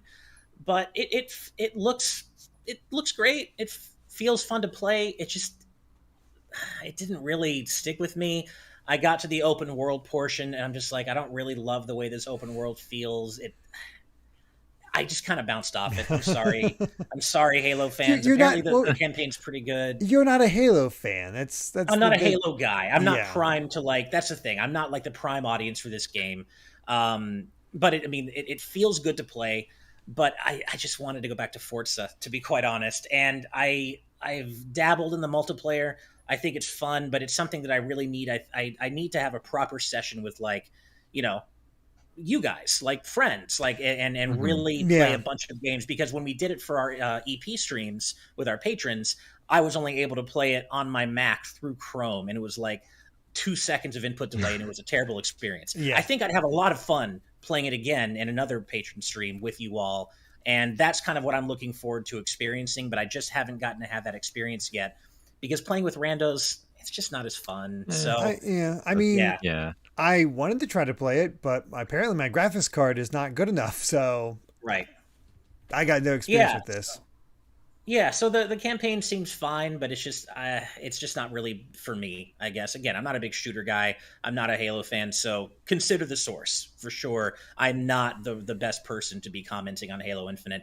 I really wish Brandon and Daniel, or Dan, you are here, Daniel. Brandon and Steve were here because they played a lot more of this, and they're more primed as Halo fans than me to really comment on it as experts. Excuse me. Yep. So Pretty much. that's kind of where I'm at on Halo. But play Forza. Forza's so good. Squeeze that in there. Yeah, God. of course. Oh, that's going in out of context. Another game that came out on December 9th. I've not heard much chatter about it. I'm only going to bring it up because it's just so weird that it's back after so long. Monster Rancher 1 and 2 DX. Oh, right. Have not heard anybody talk about it, but not a cool soul. it's there. Yeah, I actually forgot this came out. That's cool that it's there. I'm glad that it's a thing, but yeah. I don't even know how they do the disc thing that was its whole gimmick to begin with, so. Right. I don't know. And one final thing to mention, even though it came out last year, but it's on consoles now, so according to Steve, you really need to check this out. I know I want to as well. Yes. But on December 16th, Record of Lodoss War, Deedlit in Wonder Labyrinth, a short but sweet Symphony of the Night inspired Metroidvania released, and apparently it is fantastic. I actually just found out this is on Game Pass, and so I'm going to check it out very soon. I might even check it out tonight because Steve loved this game, and I'm always down for a new Metroidvania, especially a short and sweet one. So I gotta check this out. It's on Game Pass. I'm gonna check it out. By the way, as a new Game Pass subscriber, Game Pass is just as fucking awesome as I've been hearing. He's like, man, it's so good. Yeah. Game Pass is amazing. Funny that. Also, not listed here, so thank you very much to Juan Delgado for the reminder. Shovel Knight Pocket Dungeon, also released in December. That's not listed here. That's strange. And Derek, it's good. Review that. Yeah, it's a fun puzzle game. Yeah. I did not expect the roguelite elements to it, but they work. But the game is also freaking hard. It is tough. Even without using the having infinite lives, like I still have a board fill up sometimes fighting the final boss of it with certain characters, and if you're not set, it's a tough game. But the puzzle elements work, and I'd love to see high level play because I'm only okay, but proper setups and all that, yeah. I'm sure you remember, Derek. I ate shit at this game when I demoed it with you at PAX. Like, as much as I excel at the main Shovel Knight platformers, man, I picked this up and it was like my brain just switched off. I eventually got the hang of it, but you took to it immediately and you were just killing it. And I'm still losing. I'll put it that. So there's the difficulty for you. Yeah. But I loved your review, man. I loved what I saw of the game. Your review is great, and it just reminded me that I need to listen to the soundtrack because it is another Jake Kaufman Shovel Knight soundtrack, and that just is literally music to my ears. So I need to check out the soundtrack and the game itself. Yep, good stuff, man. Soundtrack hits at certain levels, and it's just like feels so good. Oh, I'm sure. Yep. All right. Man, that is it. That is all the games that released in 2021 over two streams. That's about 5 hours of discussion, I'd say. That is crazy. And thank you all for hanging out with us for 2 super long extended TNTs as we went through every release that we could. I mean, there were plenty of games that we didn't talk about because they were smaller profile releases that we didn't play them. I mean, or just didn't play them. Re-releases or remasters. But a lot of re-releases. And the same goes for Moon Knight. Five Nights at Freddy's Security Breach. I don't play Five Nights at Freddy's. I don't think any of us do. So I got nothing to say about that. I've heard nothing about that. And I would say that even though I felt anecdotally like I've had less free gaming time than ever this year, going back through the year the way we have over the past 2 episodes reminded me that I played more than I thought I did, which is a nice. It's a good year. It's a good year. Good year, definitely. So, and there's still stuff that I need to play that came out this year that are in my backlog that I'm going to do my best to get to. But this has been fun. And Brandon and Steve, we miss you. We wish you could have been here. But thank you all for hanging out with us for these extra long episodes, looking back on the year 2021 in games. Absolutely. Before we end off, though, we did get a few more super chats. First up, Chip Damage Mike with $7. No comment, but they do have a comment later. So we'll get to, so I just jump over to that when they donated another $5. Holy cow. Thank you so much. Saying, hey guys, my work. Yeah, thank you. Saying, hey guys, my work schedule rarely allows me to join live, so I'll take this chance to say thank you for all you do. Always look forward to listening. Well, thank you so much. I am really glad. Yeah, thank you very much. We always love seeing your name in chat, man. Thank you Absolutely. for being in our community. Definitely recognize that one. And then Sonic and Mega Man's back with the $5 super chat saying, a YouTuber called Young Ye has brought up really good points about Battlefield 2042 and Call of Duty Vanguard. Want to know why? Check out his channel. So there's an advertisement for that. I've heard channel. of Young Ye. Yeah, I've not heard of them myself, but check them out if you're curious. Okay. Yeah, thank you, Sonic and Mega Man. Both of you. Yeah. And then Jared Helder with a $5 Canadian super chat saying, do you have problems switching between consoles? I remapped the Xbox controller to be like Switch, so X is Y and B is A after some frustration. No, for whatever reason, I have I have that controller in my hand and I know what buttons go where. Yeah. I just have that feel. Yeah. It might be more confusing to me if I went from Switch to Xbox. It's not confusing to me going from PlayStation to Switch, you know? Same. I have this problem specifically for Xbox. Never Nintendo or PlayStation, but Xbox, I do find myself looking down at the controller occasionally because I'm so thrown off by the reversed B and A and X and Y. It messes with me. Mm-hmm. So yeah, Xbox specifically, yes, but the other two, no, not at all. Yeah. Mm-hmm. And then they donated another $2 Canadian saying, what are your favorite games to grind in? Dragon Quest, Final Fantasy? I actually quite enjoy, like, if we're talking about games like this, yeah, Dragon Quest has always been something I've had kind of actual fun grinding with, because especially in like 11S, you can do a whole setup where you're doing with Sylvando and Jade and your hero, and like you're pretty much gambling to have the metal slime show up, and when they show up, you have all your specials ready to take them all out, and it's like its own game in itself, and when you can pull it off, it's really rewarding for how much you level up. That's always kind of fun, like actually. 5 or 10 levels depending. Yeah, if you do it right. Yeah. My favorite games to grind in are the ones that let you tailor your grinding experience. So like games like Bravely Default, Bravely Second, Dragon Quest XI, where you can speed up the battles. You can, basically to any game that allows you to take as much of the grind out of grinding as possible. Those are my favorite games to grind in, because I think games in general one of the most important things that any game can do is respect the player's time. And so anything that helps take the grind out of grinding, those are the games I like grinding in. So DQ11 is a great example. Mm-hmm. Agreed. Yeah, pretty much those. Yeah. Oh, goodness. Well, after all that, I think that covers everything for this episode of Today's Dudes Tonight. Hopefully that wait was worth it, since we couldn't do this on Wednesday, but we made it. We got through. And thank you all. What's that? Just for those of you, I've seen a few questions about this. We are doing separate Game of the Year discussions. Don't worry. We are doing that as well. Those are going to be bespoke discussions, not TNT. TNT will be going back to its usual format of covering the news on Wednesday. But we are doing separate Game of the Year discussions, so look forward to those as well. Yep, absolutely. But of course, a big old thank you to all of our patrons, big and small. You do not know how much it means to us that you support us, continue through us, support us through all of 2021. We hope that you stick around for 2022, and we hope that we are worthy of your support and love, and we can just continue just doing the best we can for all of you. So thank you so much for all of your support, but also an extra special thank you to our patrons at the producer level, as this show simply would not be possible without all of you.